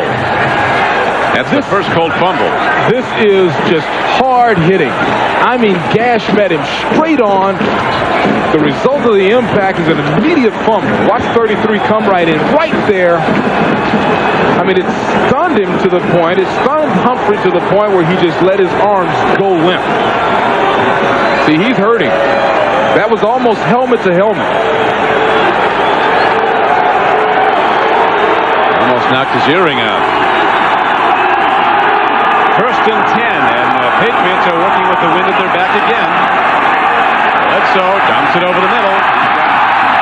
The big back Marion Butts, who's inside the 15-yard line and down to the 14. Poirier on the stop for the Colts. This is essentially a playoff game for both of these teams, and the mistakes are gigantic mistakes. And that was a major mistake to fumble. Neither can afford to lose and go to postseason. Neither can afford to lose at this point. I mean, mathematically, the Patriots with a loss could still get in, but it's a long, long shot. And the Colts, if they go to 6 and 8, pursuit by the quick outside linebackers. Coming over to make the stop on Marion Butts was Tony Bennett, a defensive end, along with Harad. Colts have a football team. Boy, they run, they hit, they take on blockers, they are fast.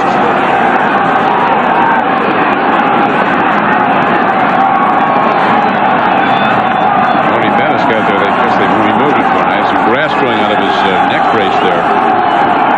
Turf is coming up in big clumps. Third down, Patriots. Bledsoe up to sack, makes the throw. Completed to Timpson as Buchanan broke on the ball and almost had his third interception of the day, but it goes as a completed pass. Timpson driving. It's a simple curl, but look at the turf coming out from underneath him. He's very lucky to keep his balance there. We've seen some great plays by wide receivers, great plays by defensive backs. And we've seen young Drew Bledsoe take a lot of bad moments and turn around here. He's really come back after those earlier pickoffs. 4 of them. One return for a touchdown. Pitch back to the right. They spring it out. Penalty marker comes in. We might have a holding call on New England.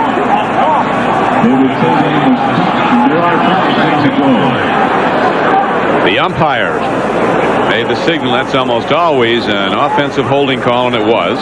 McCoy and David Tate were the tacklers. As Coach Parcells now sees it. Holding offense. Push back. Number 87.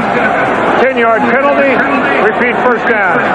And Coates, he did something wrong. Well, that's hard to believe. That's news. See 87 kind of hugging and then with the full flat body slam. So the ball is positioned on the holding call back at the 18-yard line. And there it will be. First down and goal.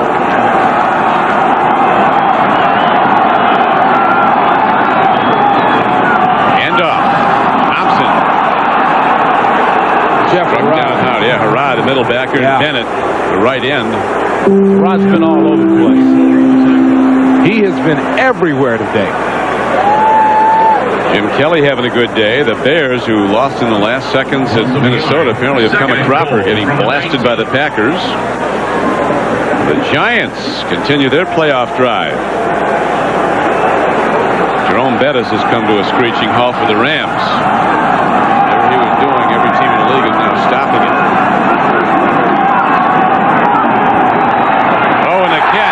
Tremendous hit put on Timpson, but he's got the ball down to the 8-yard line. 12-yard gain on the play. That'll make it third and goal. If enough people are watching Timpson, he could be in the Pro Bowl. Well, I'll tell you that. This guy's making catches. Once again, there's a Rod, Bledsoe, these guys, that's a good defense. They're all over the place. Third quarter, starting to wind out. 40 seconds to play in it. Third down and goal for the Patriots. They go to the run. And Kevin Turner works his way all the way down. Now, this makes a very difficult play call for Parcells and Mike Pope. That ball might have been on loose, free for a moment. The Patriots do have it. They have fourth and goal from a yard out. Kevin Turner somehow kept going. He put the ball on the field. There's no question about that. And Coates almost recovered for a touchdown. Well, that would have come back inside the 2. The guy with the ball is the only one that can recover it.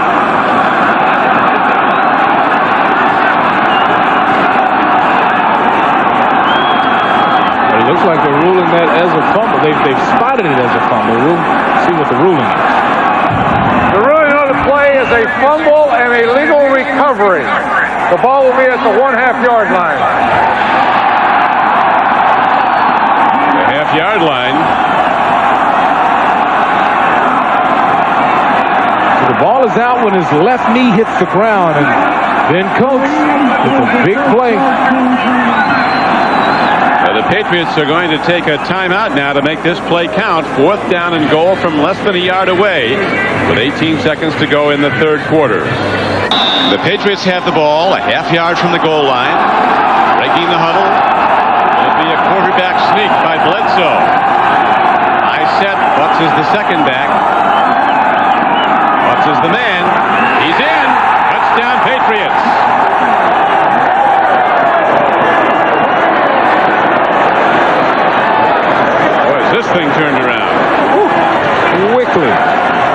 quickly they turn. Well, that was so easy up front. Solid blocking, good lead block, and Marion Butts easily in for the touchdown. And one of the Indianapolis players is down. Stephen Grant apparently is up and all right. Getting up.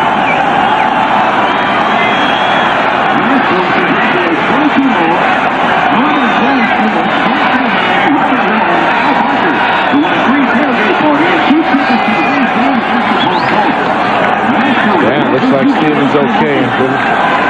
Semi-okay, but... Semi-okay. Little limp on the left leg there. And the point after try as the Patriots will try to extend their lead now to 11 points, meaning the Colts would have to score 2 touchdowns to come back and win this.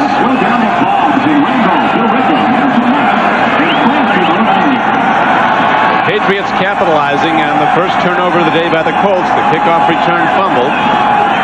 And they take it in on the run from half a yard out by Marion Butts.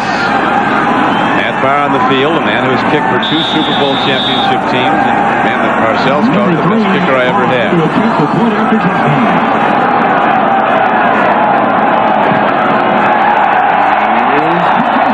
Drives it through, and the Patriots now have a commanding 21-10 lead with 16 seconds to go in the third quarter. We'll watch again as Marion Butts bangs it in. It's a good push up front. Very good job by Gash with the lead block. There's absolutely nothing there. And Butts easily into the end zone. This Gash, he's a big-time blocker. He really does a good job. See, he comes in there very solid, running full speed. See, he flipped 54 Harrod. Harrod jumped in the air, and Gash caught him in the legs. And now Mikowski, who has for the most part been very ineffective throwing the ball, is forced to go into a passing offense. As we remind you that Wednesday night at 9, 8 Central, be sure to catch Bob Hope's Christmas show. Bob will be joined by the 1994 AP All-American football team, and also by Tony Bennett, Lindsey Wagner, and the 1995 Rose Queen. Plus see the greatest moments from his all-star Christmas shows. The Bob Hope Christmas show, Hopes for the Holidays, Wednesday at 9, 8 Central on NBC. Well, there's a young man that they'll probably try to get him a little space this time. Maybe get him the ball out of the backfield in open space. See if he can break along with Marshall Faulk. Yeah, they're going with everything they got. Bob Hope still playing golf at age 90. Says golf is a game that needlessly prolongs the lives of some of our most useless citizens. Here is the kick downfield by O'Neal. And running it back. Boy, these guys are coming down and killing people. Coming down to make the play was Terry Ray, number 23. There's nothing more dangerous than special teams play. This is a full-speed collision. Dewell Brewer who takes that shot. No hesitation. Shoulder dead in the middle of the chest. Wow. Last week, Mikowski struggled at Seattle, even though the Colts went on to win 31-19. He threw 2 interceptions in the end zone, and he missed his tight end, Gary Cash, who was wide open in another play in the end zone. He still won. Now he's got to step it up. He's going to have to throw because they're not going to run on this team. They're reading run all the way. They're going to force Mikowski to put the ball up as we wind through 3 quarters of play with the Patriots taking over the game 21-10 after trailing by 3 at the half. Who's to see on Entertainment Tonight? This telecast is presented by authority of the National Football League and is intended for the private use of our audience. Any rebroadcast or other use of this telecast without the express written consent of the NFL is prohibited. Foxborough Stadium sold out as has been all year. As we're ready now for the start of the fourth quarter, a big third quarter for the Patriots. 2 touchdowns in a come-from-behind position to a 21-10 lead. Mikowski, who's done virtually nothing, continues to do more of that. He's now 3 for 12 throwing the ball for 51 yards. And somehow, you have to think that Mark Gibrota might look at Harbaugh to try to energize this offense. Colts with 113 yards offense. Patriots with 315 yards worth of offense. So this game has dramatically spun around. There's Jim Harbaugh. Look like he might be loosening up a little bit. He goes 3 and out in this series. I think Harbaugh will be in. He looks. Deep ball. Lamont Warren is there, and the ball is tipped away at the last second. Maurice Hurst tips it away. That's the second nice knockaway by Maurice Hurst in the game. And that's a good one because Lamont was behind him. Watch Maurice come off of the corner position, turns to look as he sees the receiver turn to look, reading the receiver's eyes, and knocking it away at the last second. So McCaskey almost with his biggest throw of the day, but it's incomplete. He is now 3 for 13 throwing the ball for 51 yards. That won't get it done. Ron Stark hits a high punt. Back by the wind and carries down to the 33-yard line. Hard is Troy Brown. Finds a gap. He breaks it. One man to beat. Finally, Damon Watt gets him at the 29. Derwin Gray also on the stop. Watt slowed him down. A 44-yard punt, but the return was 38 yards. Have the Colts cashed in here, Beasley? Everything is working. I think more it's working for New England. Now, you can't tell when Parcells is happy. He can't tell when he's happy. You can't tell when he's happy. He's telling the guy, great run, and it looks like he wants to kill him. This is just a super effort. Good blocking. Everything's working for New England now. He's still yelling at somebody.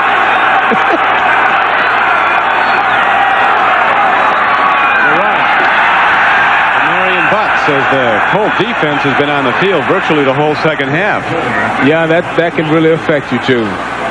That can really affect you. You guys are tired. Vince Tobin has called every correct call. Buffalo is now losing, as you see, 18-17. Big day for Quad Reves.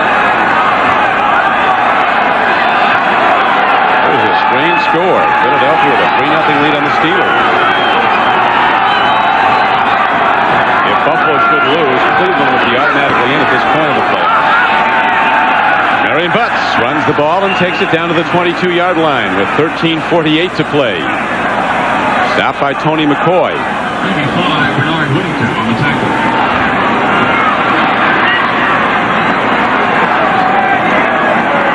Go-ahead score on that last touchdown play by Minnesota was a Terry Allen run from a yard out. Now the ball is positioned at the 21-yard line. The Patriots taking time off the clock, holding to an 11-point lead after they trailed into the third quarter. Running clock, going to a power set, double tight ends, out set, one back. The run to Butts. To apparently first down position at the 17-yard line. This is the perfect offensive strategy. The idea is to try to conclude this game. You get you a big lead, you run the ball. If you can run it for first downs, you want to shorten the fourth quarter.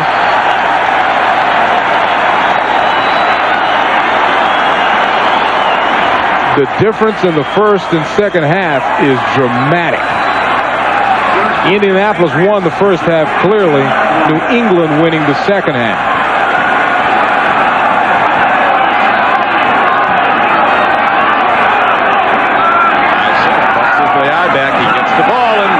Right at the Colt defense on a first down carry.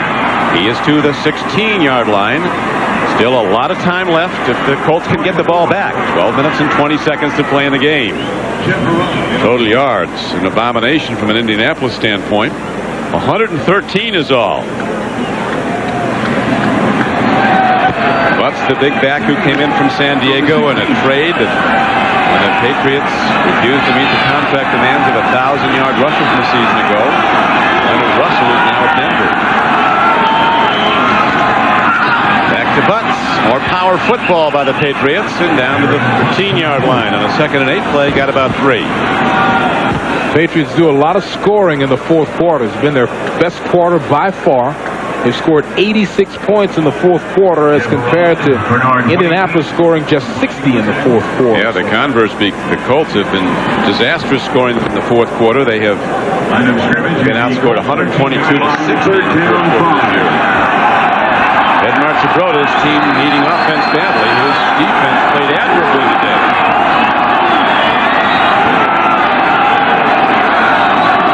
Bledsoe takes a look. Goes to the end zone and almost a touchdown catch for Ben Coates. We'll be looking back at that as the fourth down now comes up. Ben Coates so close. Look how he breaks on the inside of Stephen Grant there. I mean, he has been giving this guy a nightmare all day long. That's right in between the paws. You won't see that guy miss a lot of those. Stephen Grant will be dreaming about Ben Coates tonight. That's Bledsoe's number one read. When he sees Grant on Coates, that's where he throws the ball. A field goal of 31 yards with Scott Zolak to hold it. Matt Barr now in to try the field goal. The ball in position at the 22-yard or 21-yard line. 31-yard attempt into the wind. Now penalty marker comes in for delay of game. Delay. Offense. That makes it much less of a sure thing into this win. Still fourth down. You know, Matt Barr is somebody that Parcells really trusts when it comes to kicking. He's said us a lot of great stories about Matt. Says the best kicker he ever has. He likes to try. He said you can't break his concentration. Every practice kick is just as intent as a game-winning kick. Parcells likes to stand behind him and let his shadow cast over the spot in practice. And he hits a knuckleball straight ahead, so no points, and the Colts will get it back. But is their offense going to continue its ineptness? Local Dr. Pepper bottler. Dr. Pepper is just what the doctor ordered. By Braun Oral-B Plaque Remover. Clinically proven to significantly reduce the risk of gum disease. By American Honda, who has been making quality automobiles in America for the past 12 years. And by Coors Light. Naturally brewed. Reach for the silver bullet. The pure taste of the Rockies. With Beasley Reese, this is Don Brickey back at Foxborough. Don Mikowski still in the quarterback, having trouble generating offense, as you see, just 3 of 13 completions, 51 yards. I would have made a switch on this series just to see what the other guy, Jim Harbaugh, can do. The thing about Mikowski is that he can be magical at times. They're hoping that he wakes up now. Like Nick Nicolau, their offensive coordinator, says he does have the capacity for the big play. And if ever the Colts needed some, they need him now, because any chance of the playoffs hangs in the balance on what he does the rest of the way. Marshall Faulk runs the ball. Penalty marker comes in, thrown by the referee, back by the quarterback. And that's well played by Chris Slade. Maintained his outside position. Let Marshall Faulk come to him. Holding. Offense. Number 67. 10-yard penalty, still first down. Chris Slade will keep his outside arm free. He's faking like he's going to come out on the receiver. Look at him bounce off of Potts, keeping the outside leverage. It's textbook perfectly played. That's the way you play a sweep. Marshall's hung in there all day, but has not broken any big plays. First and 20. Mikowski has 3 receivers set to the left. Launches a long ball, and he gets the ball into Floyd Turner. First big throw of the day for the Colts, and that advances the ball out across the 35-yard line, close to the 38. A 22-yard gain. Well, you can't put your defense in better position. You've got Chris Slade trailing the wide receiver. You've got your cornerback breaking back on the play, and that's an excellent catch. 2 guys hit him before it got there, and he catches it. That's an excellent catch by Turner. But the excellence has to continue if the Colts to get back in this game down 21-10. That was the only touchdown of the day, a 90-yard interception return by Ray Buchanan. Another throw. Ball comes in high, but Marshall Faulk takes it down and dances out of bounds with a first down. 12-yard game. So on consecutive pass plays, Mikowski's now hit for 22 and for 12 yards. New England playing a very basic zone defensive principle, so everything works. The wide receiver runs the cornerback off, and the running back out of the backfield into the zone that the cornerback has vacated. That'll work for a while until that man, Al Groh, decides to tighten the screws. Throw a blitz at him. That's some man-for-man coverage. That's a huge touchdown by Andre Hastings for the Steelers as the Steelers vie for home field advantage in the American Conference. Coming from behind the lead. Kowski throws another connection. Gary Cash's tight end fields the ball. That was a 19-yard gain. There's another 3-deep zone. Maurice Hurst saw it coming, but couldn't get C-37 at the top. He sees the play coming in the zone, but he can't get around his man and back quick enough to make the play. A lot of time left. 9:35 and the clock running, and the Colts will have the wind at their backs the rest of this game as Maurice Hurst backpedals and gets set to cover. This will not be a song, I promise.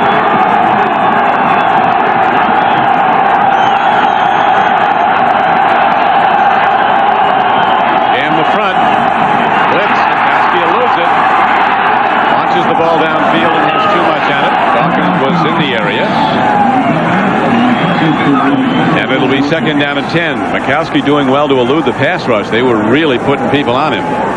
This is very good pressure. Wayne Saab, number 95, putting heat on him. Good job by Saab to rush him out of the pocket. 9:12 to go. There is Wayne Saab. They've got a lot of big outside linebackers that can pass rush. McGinnis, Saab, Chris Slade, all of them excellent pressure rushers. It's now Mikowski pump fakes, takes a look, goes to the end zone, and screened away from the ball was Troy Turner by Ricky Reynolds. There's also a penalty marker down the line of scrimmage. Straight up man-for-man coverage that time. Ricky Reynolds in great position. Signals against the Colts.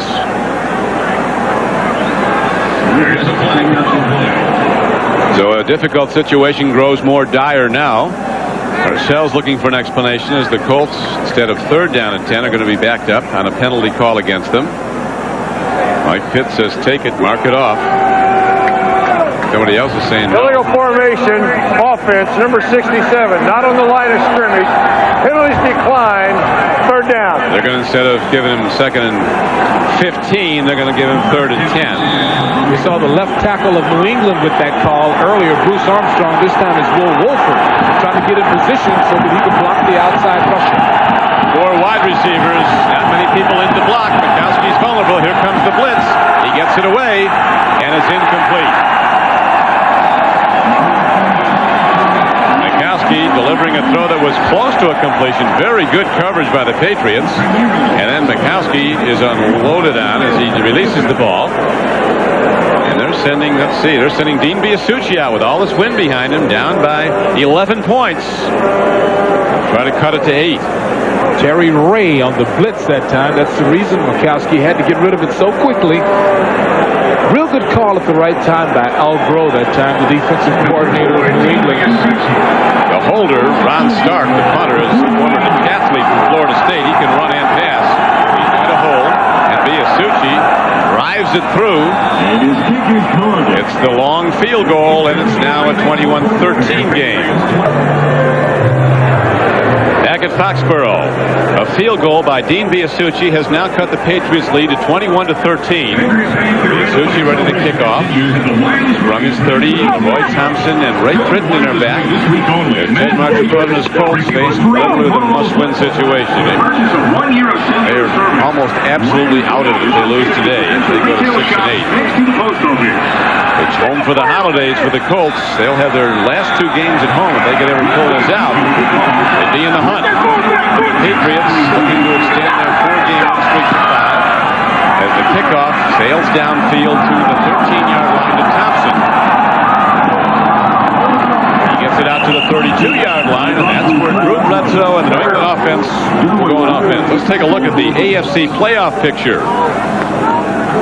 Pittsburgh 10-3, and now they're up 14-3 over Philadelphia, so they'll go to 11-3. They'll be at home for a big game next week against the Browns at Three Rivers Stadium after Cleveland's dramatic win yesterday over Dallas.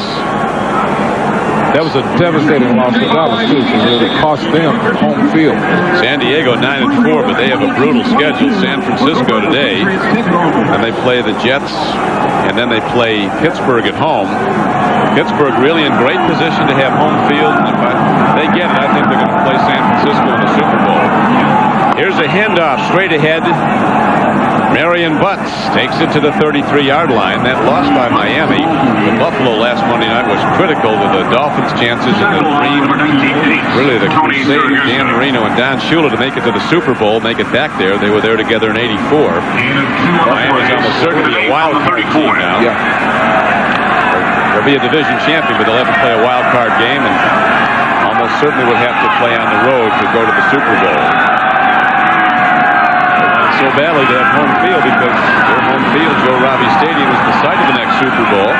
Handoff goes to Marion Butts, who's across the 35 on a second down carry. The National Conference playoff picture. San Francisco going a leg up on Dallas. And of course, San Francisco has the tiebreaker, having defeated the Cowboys last month. San Francisco, a lot of projections that they'll play Dallas in the NFC title game.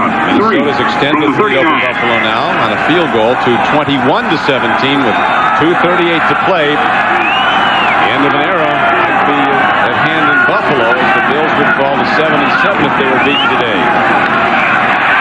Well, in the middle, it's incomplete. Keeping the clock with 7:30 to go on third down. And so, let's see what the call is here. The Patriots say it was a drop ball. Colts are all saying it was a fumble and a recovery.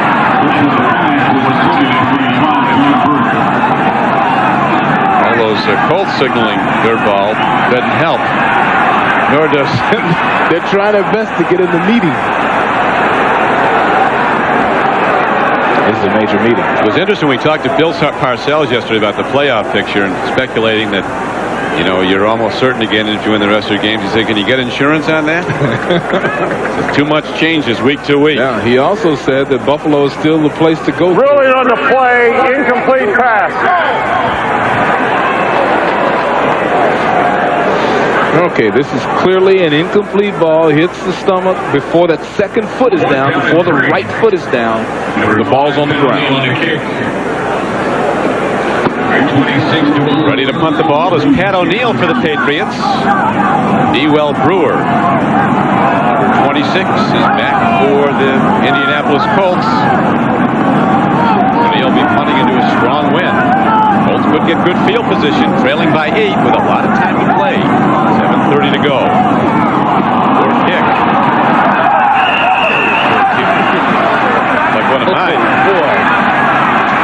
Hit that out of bounds. A punt of just 17 yards. I think I'll take 17 yards. Myself would say not now. 21-13. Patriots going for their 5th consecutive win, the longest current win streak in the NFL. The 49ers, they've won 8 in a row. Playoff picture in the wild card scramble. Detroit, big win. really helping themselves with the win over the Jets. 8-6 now at home to play Minnesota, then at Miami. Philadelphia in trouble. It looks like they'll go to 7-7. Losing to Pittsburgh 14-3 now in the fourth quarter. Then in New Orleans later. Green Bay destroying the Chicago Bears today. 37-3 in the fourth right now. Giants holding to a 3-point lead over Cincinnati in the fourth quarter. Lamont Warren, a former high school quarterback, throws a beauty, and there's a man down there, and the ball is tipped away at the last moment from Sean Dawkins. Myron Guyton got a hand on it, the free safety, a former Super Bowl player for Bill Parcells with the Giants. Well, that's what a safety is supposed to do. You've been there. I have been there. He's supposed to recognize this and be back. And look at the setup. This is just like a quarterback. Lamont Warren with a great setup, great step and throw, and Dawkins absolutely blows by everybody. But look at Guyton. That's what a safety is supposed to do. Great play. Could be running that again. They only run those trick plays once, but there's a throw downfield and ball off the hands of Dawkins, who was troubled as a rookie by drops. He corrected that a lot this year, but that was clearly a drop. Well, his wide receiver coach, Jimmy Robinson, told me that he has been spending almost an extra hour a day catching balls. He said what he doesn't do is sometimes he doesn't look the ball all the way into his hands. And there it happened again. Didn't look at it. And that could be the end of an era coming in Buffalo, a Super Bowl era. Bills at 7-7 will be in deep trouble making the playoffs if they lose this a long ball downfield. Dawkins goes for it, but right there to intercept is Terry Ray. And he's out of bounds at the 12-yard line. That could be the knockout punch as the Patriots take over the ball with 7:05 to play. Well, that's a freebie for Terry Ray. Nice and comfortably into the safety position, sliding to the left because the quarterback has blocked out the rest of the field. Perfectly underneath the ball, almost like a punt. Easy play. Mikowski having to air it out. He had no alternative but to get it deep downfield, trailing by 8 points. And the Patriots take over the ball in their own end, working into the wind. Bledsoe in the second half has thrown well into the wind.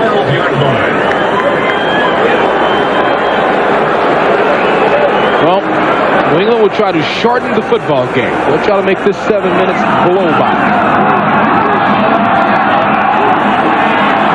No yardage, but the clock ticks on. Inside of 7 minutes to play. Patriots heading to Buffalo next week. And then heading to Chicago to conclude the season. There's a good chance they'll run the table. 7 straight wins to close the season and head to the playoffs. Buffalo will be down if they lose today because their chances are about over. Well, Parcells won't talk about it, but the organization has had to make several playoff moves. So that graphic is a little against what has happened all season. Normally, if New England has 3 turnovers or more, they lose every game this season. Roy Thompson runs the ball this time for the Patriots and takes it across the 15-yard line out to the 17, where Jeff Herrod makes the stop. Ed Marchibroda, the veteran coach, a new management team. If he can bring his team to the playoffs this year, it's almost certainly an extension. What his future is with Indianapolis, there remains to be seen as the head coach, but he's a great football man. As he told us yesterday, we asked him how long he'd like to be in the business. He's been 38 years in the NFL. He said, I'd like to make it an even 50. A half-century of playing and coaching, mostly coaching. Handoff goes. But the Turner keeps it upfield. That's what he wanted to do. Stay in there to keep the clock running. There's still a lot of time left. The Patriots have to punt it. 5:36 to play. The Indianapolis offense has let this team down today. I mean, they have been totally inept. Got absolutely nothing out of the offense from Indianapolis. Don Mikowski has been erratic and ineffective. Ted Marchibroda did not elect to go to Jim Harbaugh for a change of pace. As a result, the defense, which played very well, has been on the field the entire second half. Just about all the time. They're exhausted. Neal punts into the wind. That's it beautiful. What a rip. Ewell Brewer backpedals, it up, to the 40, and gets to the 45-yard line. So the Colts and Mikowski will come out firing again when we come back. Today's game against the Colts. Mass Point will give you a lift to Logan. Don Mikowski's the man now. This game's not over, but he has to deliver a touchdown along this drive. 4:50 to play. If the Marchibroda coach Colts can take it in and convert a 2-point conversion, they tie this game down by 8. Still a lot of time, and they have the wind as an ally. It's behind them as Mikowski throws and makes the connection to Sean Dawkins. Riding him down is defensive back Rod Smith. Good effort by Sean Dawkins that time. Now, after missing the last play, you know, he's going to really concentrate now. There's nothing better than dropping a ball to help a guy focus for the rest of the game. Matt Warren limps off. This drive may be more than for a game. It may be for a season for the Colts. They can ever come back and somehow win this game. They'd be right in the hunt. Down by 8, though, the odds against them, and the Patriots throw back the run, but it's close to a first down. It'll bring up third and less than a yard, as carrying on the play was Roosevelt Potts, stopped by Mike Jones. Game clock now going down to 4 minutes, basically. Indianapolis has gotten very little from the running game. Roosevelt Potts, even the great Marshall Faulk had one good run, and it took a miracle 360-degree spinning move for him to get that good run off. And that was called back. Yeah, that unfortunate holding penalty negated that. Bill Parcells looking on, looking for a 5th straight victory for his Patriots. One of 3 active coaches to coach 2 Super Bowl winners. He had 2 with the Giants. The other 2 are Don Shula, who coached 2 Super Bowl wins with Miami, and Tom Flores, who had 2 with the Raiders. Archibald sees a first down signal, and Parcells doesn't like what he sees. Minnesota has defeated Buffalo 21-17 as there's a standing salute to that final score here at Foxborough. Could the king be dead, and could the new king be arising here in southeastern Massachusetts? As Mikowski drops to throw, takes a look, pump faking, loses the ball. It's a live ball on the field. The Colts have it at the 29-yard line. As is the case so often, a lumbering lineman hopes to pick it up and run to glory, but instead fumbles it right back. Will Wolford is the one who ends up with the ball. After all of that fumbling and dropping, look at the pressure coming from the backside here. Mikowski holding the ball with one hand, tries to pull it down, and then Chris Slade, who has been in and out of Parcells' doghouse, makes him fumble the ball. Aaron Jones tries to pick it up, and Aaron Jones never handles a football. Tries to pick it up and run with it, and the Colts get a break. They get a break, but 20 yards the wrong way. Now they have to go from their 30-yard line, 1st and 10. Still 3:36 to play, though. Down by 8. One of the big pass rushers for the Patriots sneaks in, ready to bust at Mikowski. Here comes the rush. Mikowski eludes the first line of pass pursuit and throws the ball away. He did well to do that. Now we swing back to NFL Live in New York. Here's Greg. All right, Don, Rich Stadium in Buffalo. Double loss for the Bills. They lose to Minnesota, and they lose quarterback Jim Kelly with 1.5 minutes to play in this game. Hit by Henry Thomas. He is helped off the field with an injury to his left knee. We don't know how serious. The Vikings win at 21-17. Buffalo 7-7, Don. Thanks, Greg. Every down a big win now, and the Patriot fans standing in salute of their team. The Patriots leading 21-13 with 14 third-quarter points. They came from behind, looking for a 5th straight win and looking for a place in the playoffs. As Mikowski again running for his life, and he gets out of bounds. Nothing there. Now that was supposed to be a shovel pass inside to Marshall Faulk, and Mikowski, I think, wisely recognizing that the play wasn't being set up very well. It wasn't developing the way they wanted it to, so he holds on to it. Watch him right here. He wants to shovel it. He sees it's not there and simply runs for his life. That's a good decision.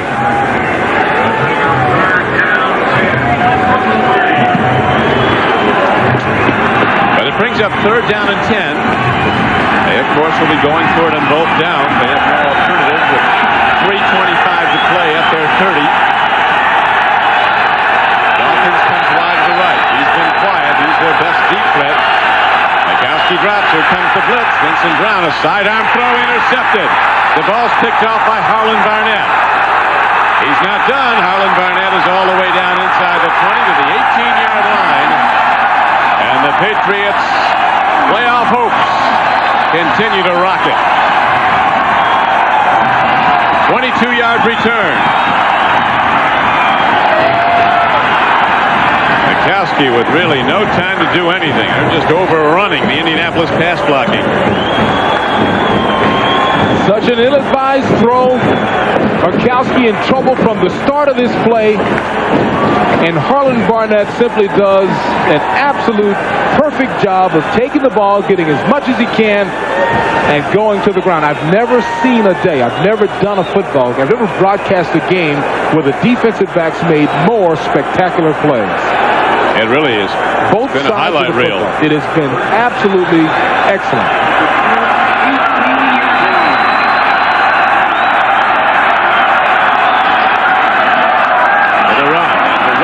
For the Patriots, as Marion Butts takes the ball inside the 20 and down close to the 17-yard line.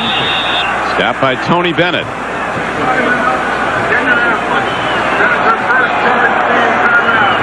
We're going to update the AFC playoff picture at this point. The Pittsburgh Steelers, they'll be 11-3 at day's end, holding to a 14-3 lead over Philadelphia late in the game. Cleveland is 10-4. That huge game next week at Three Rivers Stadium that'll be seen on many of these NBC stations. San Diego hooking up with the 49ers later today. Denver and the Raiders, a huge game today at the Coliseum in Los Angeles. The Raiders will be going after McMillan. Millen will quarterback. Hugh Millen will quarterback the Denver Broncos because John Elway is out with a sprained knee. So that's a critical development for the Denver Broncos and their playoff hopes. They're a team that's won 7 of their last 9 games. Kansas City is playing themselves right out of a wild card spot. They're next at Miami. Look how far Buffalo has fallen with that loss today. It might be over in the Buff. It may be over finally. The Cleveland Browns are officially in the playoffs. The virtual Buffaloes lost to Minnesota today. The handoff to Sam Gash. On 2nd and 10, he's down inside the 15-yard line. The game clock ticks inside the 3-minute mark. Coming up next, it's the most demanding physical test of endurance the human body can experience. It's the Gatorade Ironman Triathlon. The grueling day of competition features a 2.4-mile swim through open ocean water, a 112-mile bike voyage across simmering lava fields, and if that's not enough, a full 26.2-mile marathon to the finish. I don't even know that you can call this a sporting event. This is a life test. I ran 1/3 of a marathon one time. I swam 1/3 of a marathon. They pulled me out of the ocean. It was over. Yeah, I'll tell you, those currents off Hawaii are tough. Oh, it is grueling. I wasn't in Hawaii, but it's still, this is such a test. Strength, endurance, courage. And it's coming up next on NBC Sports, the Gatorade Ironman Triathlon. Bledsoe gets some counsel from the sidelines, now comes out to run the Patriot offense. And Mikowski on the sidelines for Indianapolis. He's been running for his life in the second half. This Patriot defense is really tough. 5-game win streak, allowing less than 15 points a game to their opposition during that stretch. Bledsoe wants more. He threads it in. Gets the ball down to the 12-yard line. That's where the linesmen are coming in. It looks like they might have a first down. Vincent Frisbee made a terrific catch. The unique quality about the great receivers and great quarterback combinations, you really don't have to be open. The defender can be all over you as long as he's got one side he can throw to. See, McCannon's in good position here. This is really an exciting time for New England Patriot football. A year ago or 2 years ago, they weren't sure they were going to have their team here. All the threats of it moving to St. Louis. Now, the Patriots are locked into this community, and they look like the best team that the Patriots have fielded in 9 years. The '85 team that went to the Super Bowl only to be beaten badly by the Chicago Bears. Gash runs again. A lot of people talking about Bill Parcells as the greatest force to hit the New England sports area since Larry Bird came in 79. Well, his impact was immediate. Next Saturday at 3:30 Eastern Time on NBC Sports, it's a special afternoon of NFL action. It may be daytime, but it's prime time on NFL Live. You won't miss Bob Costas' interview with the 49ers flamboyant Deion Sanders. And then Sanders, Steve Young, Jerry Rice, and the explosive 49ers play host to the Denver Broncos, who hope to have John Elway back for that game, and a game crucial to the Broncos' playoff hopes. That's Denver versus San Francisco next Saturday with NFL Live kicking things off at a special time of 3:30 Eastern Time. 49ers, I'll tell you, if there's anybody that's ever played better offense than they're playing right now, I don't know who it is. They ran up 50 in beating Atlanta last week. They give Young any time. He just gets him in the end zone. Here's a throw to the end zone. Bledsoe put a little too much hop on the ball. Frisbee made a diving attempt at it as we're down to the 2-minute warning. 2 minutes to go for Bill Parcells and his Patriots to close in the 5th straight win. We're back at Foxborough. The Patriots in command with the ball. 3rd down and goal from the 6-yard line. 2 minutes to play in the game. Bledsoe and the Patriots holding to a 21-13 lead on the Colts. Buchanan gets him, but can't hold him, and he's in for a touchdown.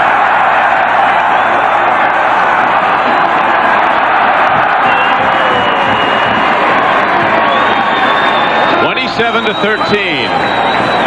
As the man who knows how to win, Bill Parcells, has another winner here now in New England. This team gets in the playoffs, and the chances are good the rest of the way. No telling how far they'll go. Defense is so strong now. Well, they play great defense. They can run the ball. They can certainly throw the ball. They are, without question, well coached. Our hits the extra point, and it's 28-13 Patriots. Bledsoe, 25 of 45 throwing the ball today for 276 yards. Just great blocking from start to finish. Pat Harlow, Todd Ricci, and then there's nothing but an alley toward the right corner of the end zone because of the good blocking. And Leroy Thompson absolutely hits it. Look at Pat Harlow on the close down block number 77. Nothing but a wide open alley for Leroy Thompson. And his second touchdown of the day, you remember he caught the 9-yard touchdown pass. One of those two touchdown throws of Drew Bledsoe, who's also been intercepted 4 times today. Parcells loves the guy. Loves him on Sunday. 2 touchdowns today, 1 receiving and 1 rushing. A 10-6 finish is very, very realistic for this New England team. They'll be at Buffalo next week. The Bills lost today to fall to 7-7, and with it their playoff hopes fell almost completely out of any chance. Kelly went down with a knee injury. The Chicago Bears are in total disarray, having been just embarrassed today by the Packers, 37-3 at last count. These fans haven't won a big game in so long that no one has left.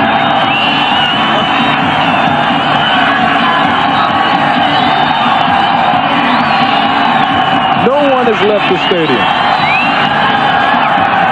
O'Neal hits the kickoff. Brewer runs it back to the Colts. Across the 30 and out to the 37-yard line. And the games get bigger as we look at the AFC playoff picture. Pittsburgh to be 11-3 after today's play.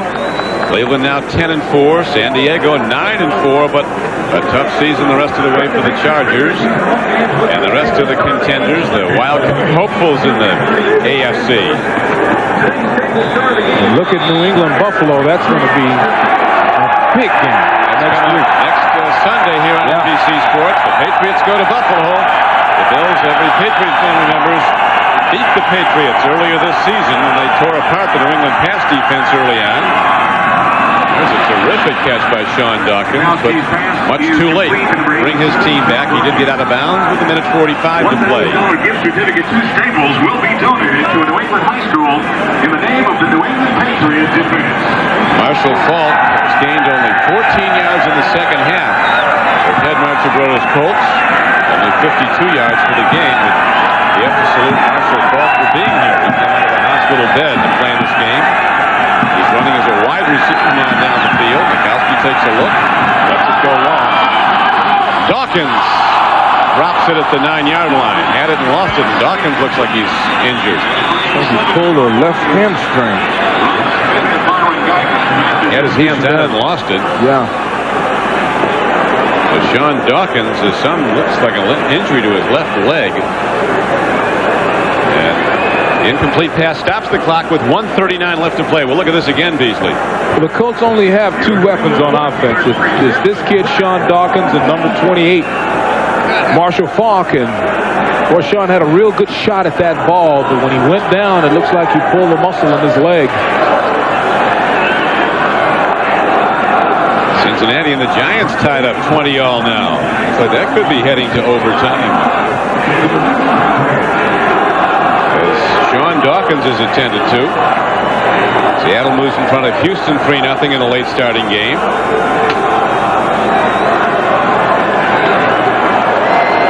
Dawkins still down. He was injured diving for a deep pass. As they check his left leg. Final scores in Pittsburgh going to 11-3 with a win over Philadelphia today.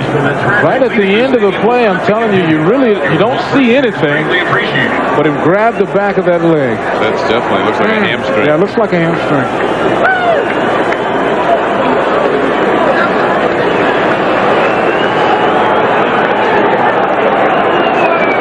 Leroy Thompson, very much a contender for player of the game honors here today. A happy guy with 2 touchdowns for the Patriots, helping key their comeback to the commanding position they're in now, 28-13. They were down at the 10-7. They took over the game with 14 points in the third quarter, and then extended that lead to where it stands now, 28-13 with 1:29 left to play. The Colts come out of the huddle with 2nd down and 10 coming up. Colts out of timeouts and almost out of hope as far as the playoffs are concerned.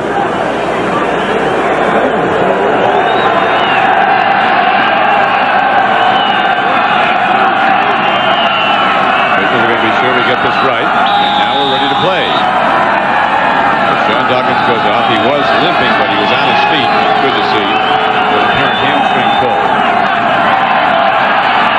Kowski again, hoping, making a connection to Mark Jackson, the former Bronco and Giant. He gets out of bounds and stops the clock. And now we can tell you that the employee owners of Avis salute the game's MVP, Leroy Thompson of the New England Patriots, as the winner of today's We Try Harder award. Avis is the official rental car company of the National Football League. And goes back and forth with Coach Parcells all week, but delivers the goods on Sunday. Well, there's only one great statement a coach can say about you. I like you on game day. That's what he says about Leroy. Kowski stands in, steps up, fires on the run to an open man, and makes the connection down inside the 15-yard line. Would make it closer, but that 21-yard gain to Floyd Turner. Game clock down to a minute to play now, and running. New England 28, Indianapolis 13. Throwing a catch. The ball came back to the ball and caught it at the 12-yard line. Patriots are playing a cover 2-man. That's 2 safeties taking half the field and everybody else man for man across the board. As a result, you've got linebackers on back, so most of the passes should go into the flat to Marshall Faulk. Colts out of timeouts. Kowski looks. A tip ball. That will stop the clock with just 25 seconds left to play. And now let's check on progress around the league as we go back to Greg Gumbel in New York. Greg? All right, Don, at the Meadowlands, a pass interference call against the Bengals set up the Giants at the 3. Rodney Hampton from 3 yards out with 40 seconds to play. Just 3 seconds left in the game now. The Giants looking to run their winning streak to 4, leading the Bengals 27-20, Don. Giants after that 7-game stretch where they couldn't win. All of a sudden, they're right back in things. Good coaching. And Reeves is a solid coach. Proven winner. Yep, a lot of teams that fall apart. He looks, he throws, and the ball intercepted. A penalty marker is down. Ball intercepted, and running it back was Terry Ray, number 23. With 17 seconds to play. We'll see what the penalty marker is. Holding against the defense, negates the interception. And the Colts will keep their offense on the field, albeit with just 17 seconds left to play. Number 59. 5-yard penalty from the previous spot. First down. Vincent Brown called for the hold. It's a first down also for the Colts. Left side of your screen, you see number 59 moving away and out of your screen right now. As the receiver tries to break back inside, Brown gives a little shot, just enough to throw the timing off, and that's the reason for the penalty. These Patriots get in, and their chances certainly escalated today of making the playoffs. This could be a real formidable team. They're good enough right now to beat anybody in the American Conference. Well, I'm talking to Parcells about this team over the last 2 years. He told us in a meeting yesterday that now he can compete with anybody in his conference. And we can see it now.